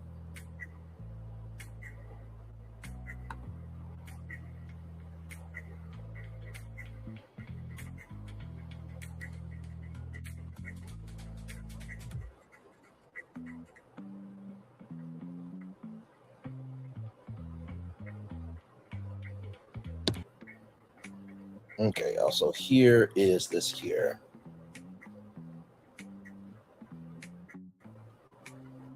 From the NRA on Twitter, for months, radical progressive politicians like Tim Walz have incited violence against law enforcement officers who are simply trying to do their jobs. Unsurprisingly, these calls to dangerously interject oneself into legitimate law enforcement activities have ended in violence, tragically resulting in injuries and fatalities. As there is with any officer involved powering, there will be a robust and comprehensive investigation that takes place to determine if the use of force was justified. Here's the gag. It was not justified. As we await these facts and gain a clearer understanding, we urge the political voices to lower the temperature to ensure their constituents and law enforcement officers stay safe at the NRA. So that was their tweet on Twitter. For years, Minnesota has permitted the open and concealed carry of a hand pal with a license when an applicant meets certain criteria. State regulations also don't restrict individuals from possessing firearms at protests or even in Minnesota's Capitol building. However, that hasn't stopped the 47 administration from maintaining the firm stance that Preeti is in the wrong. You can't bring a firearm with loaded multiple magazines to any sort of protest that you want. It's that simple, FBI Director Kash Patel said, which he's a piece of shit back. Him as well by his fucking mother, so nobody cares about what he has to say. No one who wants to be peaceful shows up at a protest with a firearm that is loaded with two full magazines. Walsh said, while there is no gray in the situation, defending the victim, feeling his rights were violated, he was lawfully carrying a firearm, and that is not a license to delete someone. The law professor said, we have a constitution that provides a Second Amendment individual right, and it is unlawful to delete a man for exercising his constitutional rights. And I think this is where people are really going to have a very, I'm not talking about us, the ones who have our right minds, everybody else who's been saying, oh, I'm here for the Second Amendment. Now you have a situation where it's like, oh, damn. Oh, or ish. Y'all, we gotta be real. He had the right to have the Second Amendment. So is this going to be the time that reform is finally going to happen? Or is it just going to be another day in America? That should not be happening. That's my opinion on that. All right, y'all. More Brain Leads Virtual Tour Live coming up right from this space right here and right now. So Love Island star, Olandria Carthen says she interviewed 15 agencies before building her powerhouse team after reality TV fame. This came out 21 hours ago. Olandria Carthen is embracing the fast-paced reality of fame, but she made it clear that building the right team was key to handling it all. As her profile continues to rise following Love Island USA, the influencer opened up about the overwhelming wave of opportunities that came her way almost overnight. Reflecting on the shift, she admitted to Glamour magazine, glamour.com, my life is outrageously crazy. Explained that sudden industry attention quickly became too much to manage alone. Brand offers, invites, and business moves flooded in faster than expected, pushing her to seek professional support. Instead of rushing the process, Carthen was intentional. I interviewed 15 different agencies and management companies. My team now is a powerhouse, she revealed. She emphasized that her representatives had a clear long-term vision, adding, they all have an amazing vision for me. We move very strategically when it comes to brand deals and things I attend. Handling over control brought relief. Once I got a team and I handed over my inbox, I've been living scot-free since. Are you enjoying Orlando's rise in the fashion world? First of all, I gotta just say this. Congratulations. And by the way, shout out to Roxy right here. She is a content creator on YouTube. I do watch her videos. I'm trying to, you know how they got the IG profile that pops up. I believe it's Roxy Says, if I'm not mistaken. Come on now. I'll just show y'all a profile. So here she is, Roxy Reese, singer, songwriter. She is a content creator that covers many different things. So shout out to her, making it do what it do. Okay, Nala, I see you. I see you. I see you. I see you. Very well done. That smile is stunning. You know what? Very proud of Olandria Carthen. And I believe everybody should have that same mindset. If you have the opportunity to be able to do everything you've ever wanted to do, and you can be a solution for yourself to interview here, there, and everywhere for you to get the best outcome for you. Why not do it? Sincerely, if companies do it, why not you as an individual? So congratulations, Love Island star Olandria Carthen. Sorry if I butchered your name, gorgeous. Congratulations to you. Very well done to you on that. All right, y'all. Finally, this is our last destination for this evening, okay? West Virginia librarian. By the way, that last story came to us from Jasper Brand. This comes to us from Jasper Brand as well. West Virginia librarian arrested after accusing using social media to recruit people to delete the president of the United States. Here we go. A librarian in Ripley, West Virginia has been arrested after allegedly using social media to recruit people to take out President 47. The Jackson County Sheriff's Department said Morgan Morrow, 39, who worked at the Jackson County Public Library, was charged Sunday, January 25th, with one count of making a terroristic threat. Deputy says she allegedly used social media recruitment of individuals to pursue and delete President 47 in a post that quickly drew law enforcement attention. The video that led to Morrow's arrest showed her lip syncing to a voiceover that said, "And people go, you can't say that. You can, I did."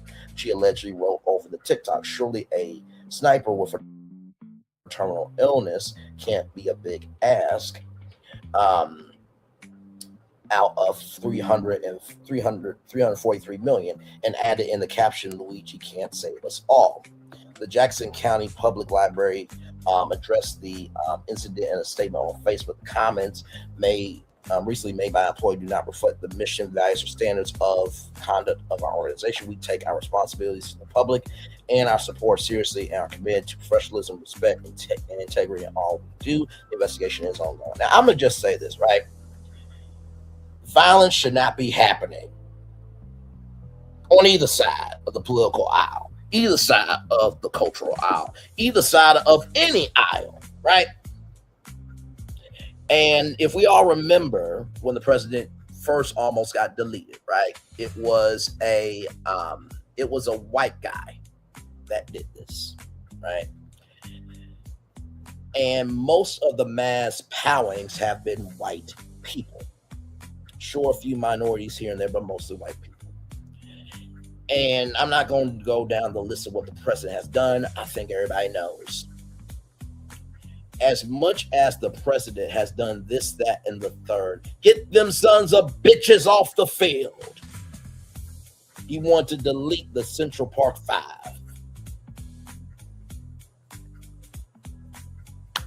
Now, was it wrong with what she said? Abso-motherfucking-lutely it was. But I don't think we've ever had people, since I've been alive for 31 years, going on social media to want a president to be deleted because of the hell that he's causing. So it is not right that she did that. But also, too, there are a good amount of people that do feel that way, right? And you can say it's freedom of speech, First Amendment, this, that, and the third.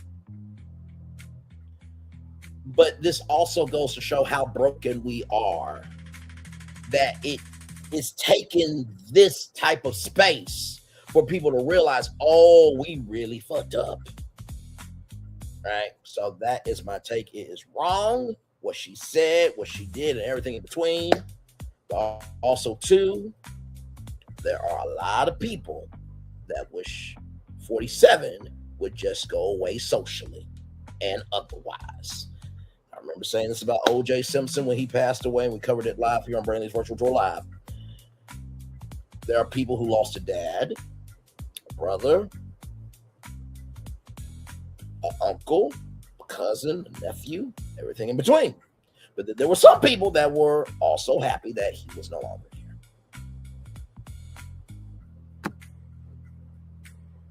What you want me to do? Let's get the comments here. Well, now, y'all, I'm reading these people's comments, okay?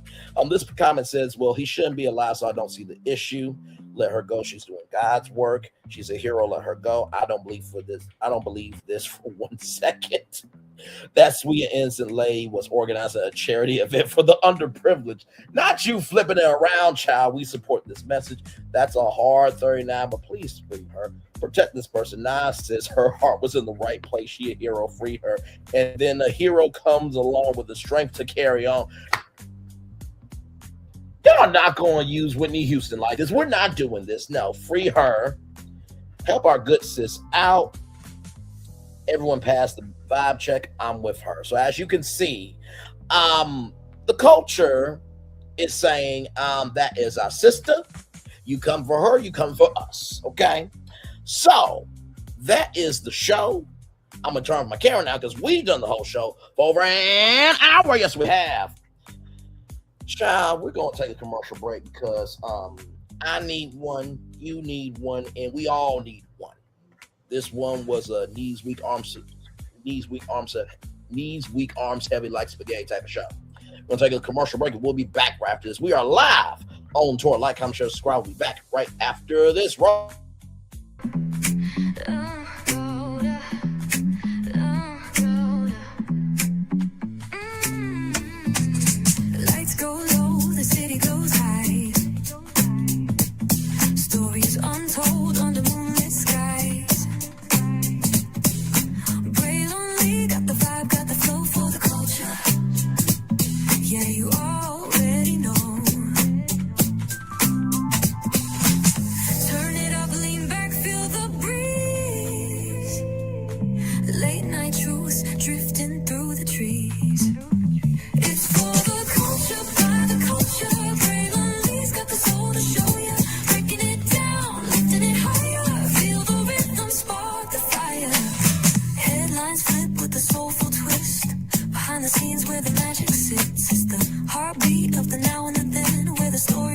And never ends. Tune in, lean and feel the groove. Every moment, a vibe you can't lose. It's for the culture, by the culture. Braylonly's got the soul to show you. Breaking it down, lifting it higher. Feel the rhythm, spark the fire.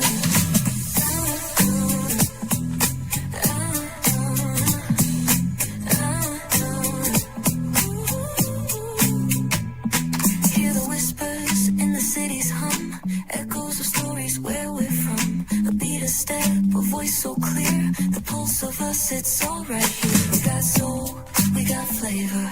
Every moment is a savior. Every experience is an overcomer. Turn it up, feel the glow, let the rhythm flow. Spotlight shining, we in the zone. This is the place where the culture's grown. Stories untold, now they're coming alive. Braylonly got the vibe tonight. One thing to know and two things for sure. Higher is waiting and lower is available. But either way, we gotta go on tour. It's Braylonly's virtual tour, where the culture makes its move. Feel the love, feel the truth. This is us, this is you. From the unknown, the unembraced and more. This show, this brand, and the possibilities of what can be is all here for you. I'm just a kid from the rock, trying to be a rock for people, trying to make it best they can to become. Being moved is a creator of power to lift up all of us, not just a selective few.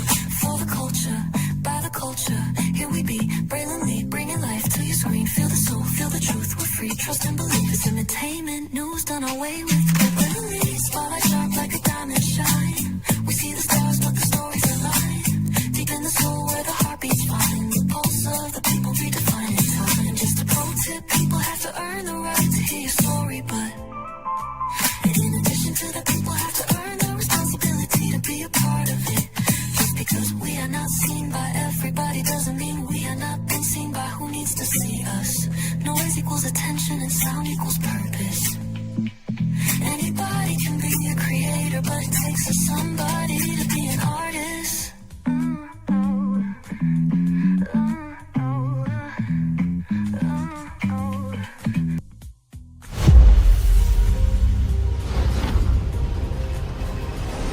Beyond this gate, find gardens green, and epic worlds to fill your dreams.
There's really no secret about our approach. We keep moving forward, with the hope that it will be a source of joy and inspiration to all the world. In Disney's 102-year history, there have been many defining moments and countless achievements. Today, we celebrate another thrilling moment, the creation of a spectacular new Disney theme park resort coming to Abu Dhabi.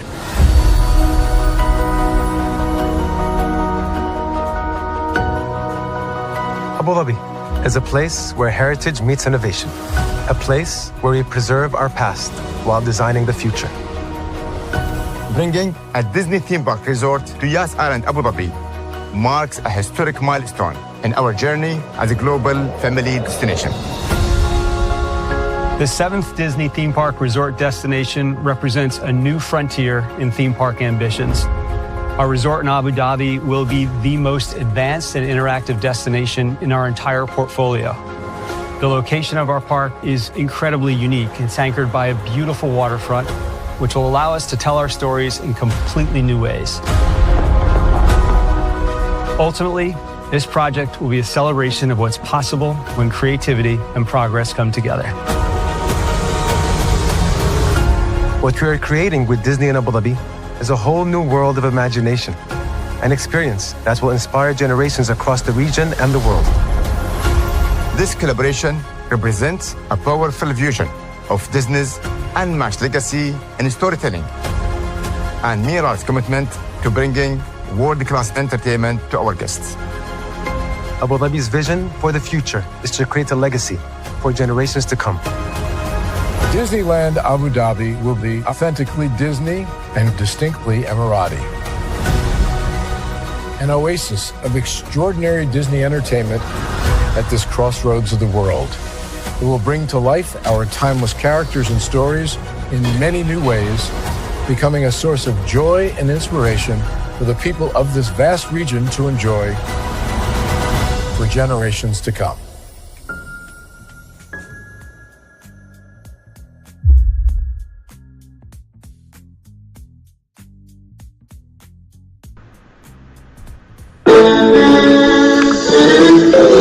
Sweet boy and blue, one look at you, and it was plain to see you were my destiny. God, you were found. I come from nothing. Our son is your son. Welcome to the celebration.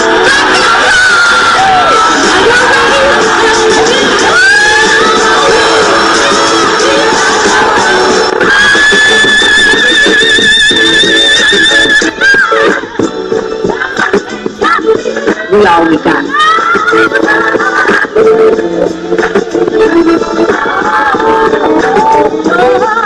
Don't do that. Don't you leave here today with happiness. I want you to leave here with shame.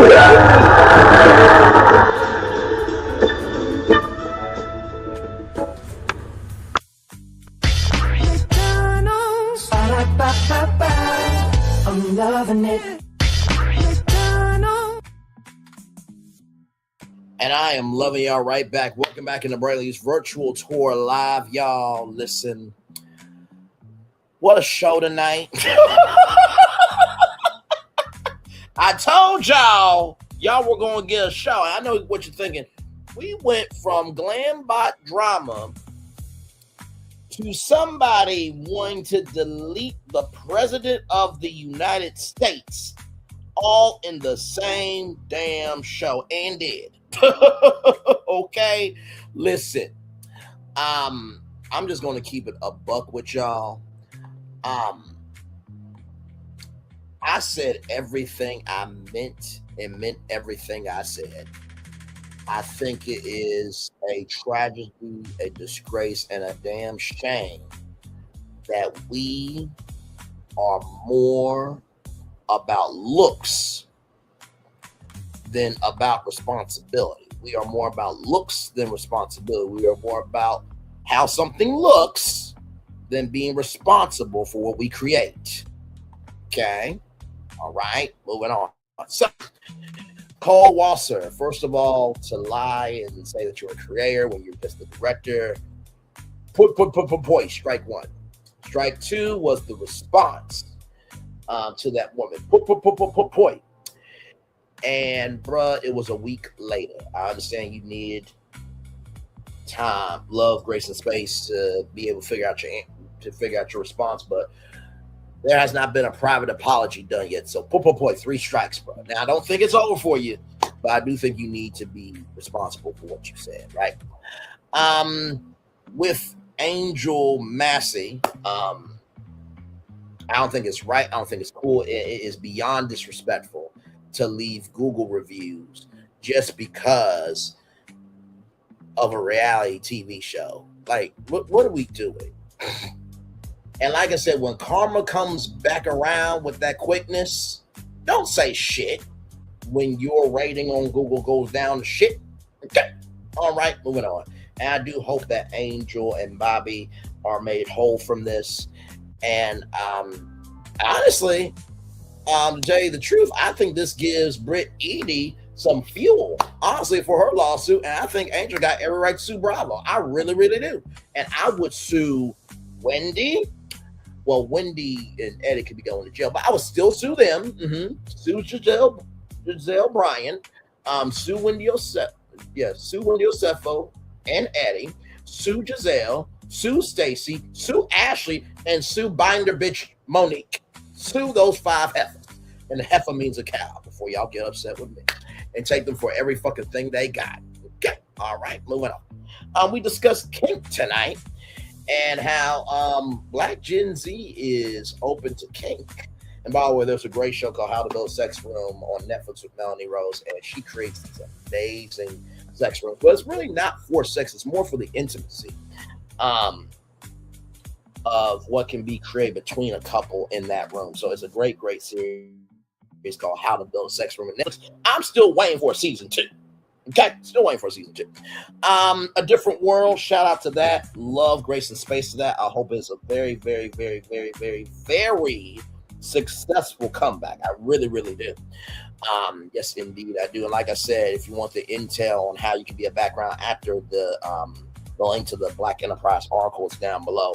With Marjorie Taylor Greene and ICE, Marjorie Taylor Greene, rather, in the NRA coming out and saying that, hold on, something, the Kool-Aid ain't sweet here, that's got to let you know how far gone we are. That the quietest voices that wouldn't say nothing are actually saying something. This is far from over. And I think that 2028 can not only not soon come enough, but I think people are tired now. After the first year of that dumb fucking bastard, okay? His administration, his supporters. Moving on. Olandria Carthen, shout out to you for interviewing 15 agencies until you found the right one for you. Never apologize for being able to find what works for you. Never apologize for you utilizing opportunity and preparation to equal your blessing. And finally, you are your main source. You know what I mean? Of course, along with God. So congratulations to you. And then finally, Morrow, I do hope that you get out of jail. I do hope that you get to be able to get back to your life and everything in between. Just be careful what you post. And there are a lot of people that feel the way she does. And maybe it wasn't in the right fashion, okay? Because I do not believe in violence, but I do advocate for justice. But I also believe this goes to show you how fucked up everyone else fucked up on November 4th. We've never had a country like this before. We didn't have to happen. Some people want to see what happened when you press the button. Now everybody wants to turn back time. And if they could find a way, guess what? In the words of DJ Khaled, or as he is known, DJ Khaled. Congratulations. You played yourself. Child, listen, that's the show. That's the show. That's the show. That is the show, okay? Listen here. Oh my God. I want to thank everybody for being here. We're going to chill out here just for a little because I need to breathe. After all of that, I need to breathe. Yes, indeed, I do. So yeah, it's all good in the neighborhood. It's fine. It's fine. Y'all can unsubscribe. It's fine. If y'all going to be really that upset that I stood on business, go ahead. It's cool. For real. It is totally okay. Sincerely. Like, I'm not going to lose sleep over doing the right thing by standing up and saying what needs to be said. I'm not going to do it. Nope. So.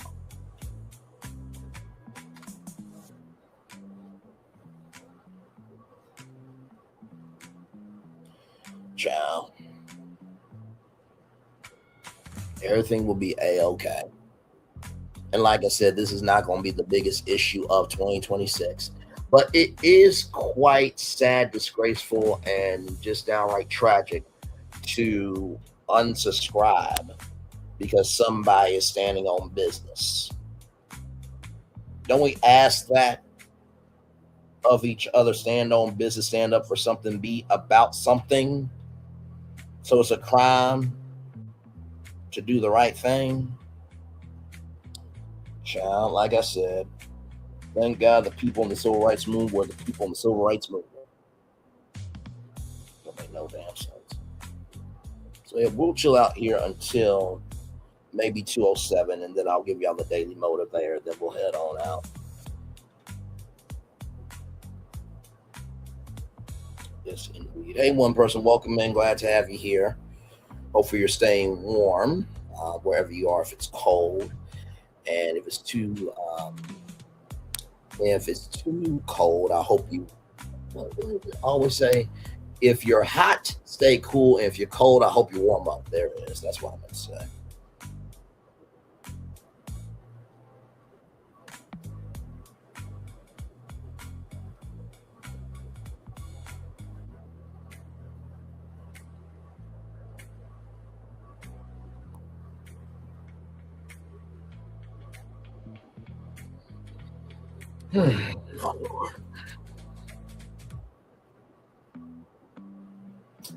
As y'all know, I will be off on Thursday, and then I will be back on Friday. Unless there's something that happens on Thursday that the culture needs to talk about, I will be live.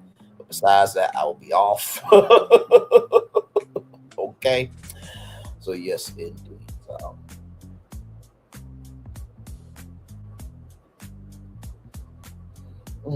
Hey, one person, welcome in. Glad to have you here. Hopefully you're doing well.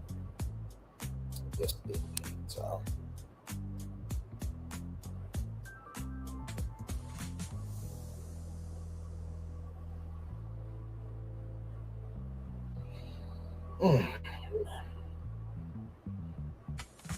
So we're almost there to 2 hours and 7 minutes. And then I'll give y'all the daily voter there, and then we'll head on out of here.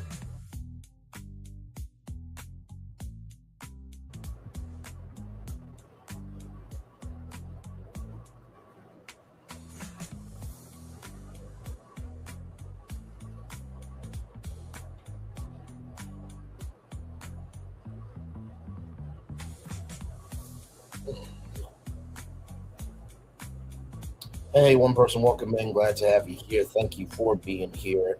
About to get ready to wrap up the show here in just a minute. The daily motivator. Oh, man.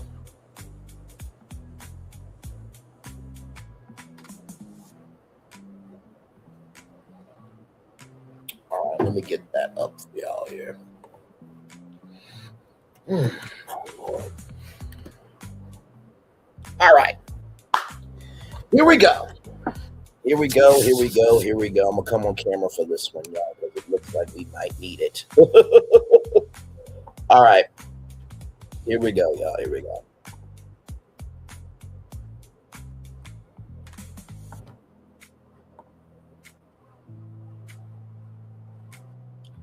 All right, y'all. Let me come on camera here. All right. Oh, hang on, give me a moment. There I am. Hello. Nice to see you there. A goal is a dream with a deadline. Napoleon Hill, very well said, good sir. Time for Date Motivator for Wednesday, January 28th, 2026 rather. Nice luxury. It's great to be nice. Being nice adds value to your interactions and enriches the lives of those around you. Yet being nice is a luxury. You earn that luxury by being real and by successfully dealing with reality, because reality itself is not nice. Reality does not accommodate you or anyone else, so it's up to you to adjust and thrive within its uncaring parameters. As good as it is, being nice is not always the best choice. When your 5-year-old wants to run into a busy street, that's the time to be firm, not nice. Thousands of years of human struggle against cold, harsh reality have earned present-day people the desirable option of being nice. Even so, reality is still very much present, and it doesn't change just because you're nice. Make the most of your good fortune by being nice wherever you can. Just make sure you don't ignore reality in order to do so. Ralph Lawson. Brother, let the church say amen. Let's talk about nice luxury, right? So tonight, okay, is at 3,358 subscribers, 58. 57, 56. Most 3 subscribers because I stood on business. Okay. And what next? Moving on. And I say that because I think we've gotten into a society where firmness, correction, and having a compass of understanding has been lost, right? And I think about Mr. Rogers' Neighborhood and, where are all the helpers, right? And I think about all the people who could have been helpers. And the reason why those helpers went away, because people allowed the destroyers to run amok. So the first thing I would say about being nice, while it is important to be nice, is also just as important to stand for something. That's the first thing. The second thing that I will say about nice luxury is thousands of years of human struggle against cold, harsh reality have earned resonated people the desirable option of being nice. When you had no choice but to be separated from your family, when you had no choice but to be strange fruit, and when you had no choice but to give it everything you had, because if you didn't, you were confined to a sentence where you can never be free. We forget that we have the space to be nice because of circumstances back then that weren't so nice. So never forget where you are mentally. Finally, the third thing, I know we do everything in threes. Just make sure you don't ignore reality in order to do so. I don't think anybody should ever be big, bad, and bold enough to ever ignore reality. And while not everything is going to be said in the nicest, clean, and of the utmost tonality, are you more upset about the message than the messenger? Because if you are, you need to check yourself. Nobody should ever have to have their business destroyed by people on reality TV. And if that's you, it says a lot about you. But remember, what you give will come back to you. With that being said, it's time for the best outro on YouTube. I want to thank CC2254 for coming through. I want to thank Linnell Stillall. It's good to see you. And LOL Bird for saying the Glam Pop guy is canceled at 12:19 p.m. rather. I love my virtual tour family. That being said, it's time for the best outro on YouTube. Know what you do and do what you know. Never say you weren't born special, because you are always born a blessing. And trust, you may not be where you want to be. By the end of it, you'll be where you need to be. Do what you've been chosen to do. Last one thing, call yourself is nothing chosen. One love, much love, all love. I have spent time with you. You have spent time with me. And hopefully by spending time together, we're great together. And always remember, we're doing radio, television, YouTube, living your best life. Well, child, you're just recognizing people who are upset about you knowing who you are really upset about how broken they are. Make sure the replay is not just ready for you to watch it, not just ready for you to listen to it, but if you want to experience it again. I love you. I value. I embrace you all. Always remember, when see love, you gotta give it. When see love, you gotta give it. When see love, you gotta give it. Whatever obstacles you've overcome, whatever success you have achieved upon this particular day, I'm extremely proud of you, but no one else is probably be proud of you, damn. So finally, y'all, like my Lord Jesus, does freedom of speech even matter? Or does freedom of speech matter if you agree with it? Does freedom of speech matter in totality? Or does it have to be a particular freedom of speech that needs to be said in order for it to be accepted? One more time.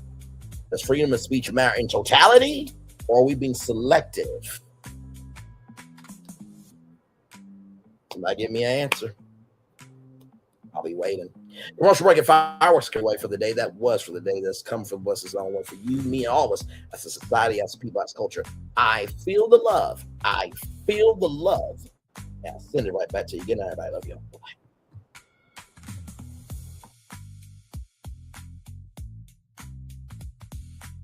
I thought I should tell you they've been talking about you. Yeah, they've been talking about you. They've been talking about the fact that they've done everything they could to stop you and everything they could to block you, but you still win. They've been talking about the fact that they have undermined your success and they have tried to sabotage your seasons, but you keep winning. They've been talking about the fact that even though they don't like each other, they get together to try to kill you, but you keep winning. They've been talking about the fact that you were voted least likely to succeed, but like cream, you keep rising to the top. They've been talking about how they tried to burn your world down, but like the phoenix, you rose from the ashes. They've been talking about you. And you know what they say? Oh, she's just lucky. He's just lucky. But no, you ain't lucky. You're anointed. You got something on you. You got favor on you. You got power on you. You were born to win. Now they can call it luck, but it's grace. They can call it luck, but it's favor. But whatever they call it, it doesn't matter, because you know what God calls you? Do you know what God calls you? A winner. I thought I should tell you they've been talking about you. Yeah, they've been talking about you. They've been talking about the fact that they've done everything they could to stop you and everything they could to block you, but you still win. They've been talking about the fact that they have undermined your success and they have tried to sabotage your seasons, but you keep winning. They've been talking about the fact that even though they don't like each other, they get together to try to kill you, but you keep winning. They've been talking about the fact that you were voted least likely to succeed, but like cream, you keep rising to the top. They've been talking about how they tried to burn your world down, but like the phoenix, you rose from the ashes. They've been talking about you. And you know what they say? Oh, she's just lucky. He's just lucky. But no, you ain't lucky. You're anointed. You got something on you. You got favor on you. You got power on you. You were born to win. Now they can call it luck, but it's grace. They can call it luck, but it's favor. But whatever they call it, it doesn't matter, because you know what God calls you? Do you know what God calls you? A winner. Good evening. My name is Mark Woodbury. I'm the chairman and CEO of Universal Destinations and Experiences. Well, we're finally here. Tomorrow we begin a new chapter at Universal Orlando Resort as we open Epic Universe. We built this place for you. I want to thank you, our fans, for your love of our stories, characters, and immersive experiences that inspired this incredible place. Epic Universe represents over 8 years of meticulous planning, immense creativity, and innovation, combined with unmatched craftsmanship and operational excellence on the part of thousands of people who have brought to life the stories and characters that live beyond each of Epic's portals. But it represents so much more. Your love of Universal and the deep connections we've shared together here in Orlando over the past 30 years inspired us to dream bigger and to push the boundaries to create something extraordinary for you and for generations of fans and families to come. And tomorrow, as we open Epic Universe, I can't wait for you to experience this place for yourself. Now it's your turn to step inside, to lose yourself, and to share this place with the ones you love most. As we open this park, we hope your world becomes a little more epic. Tomorrow, Epic Universe becomes yours.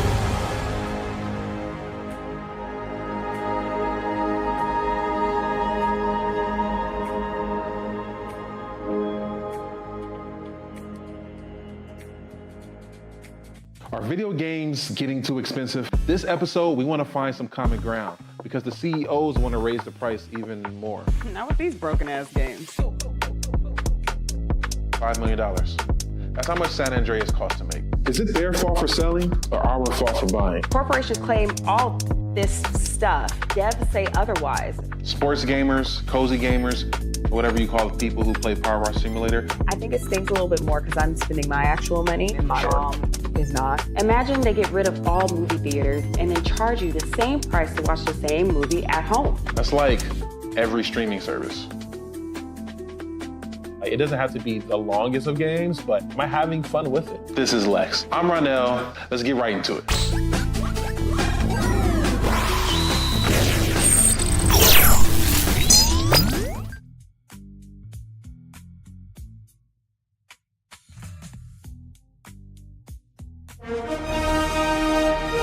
Prepare for a journey beyond imagination, beyond belief, beyond anything you've experienced before.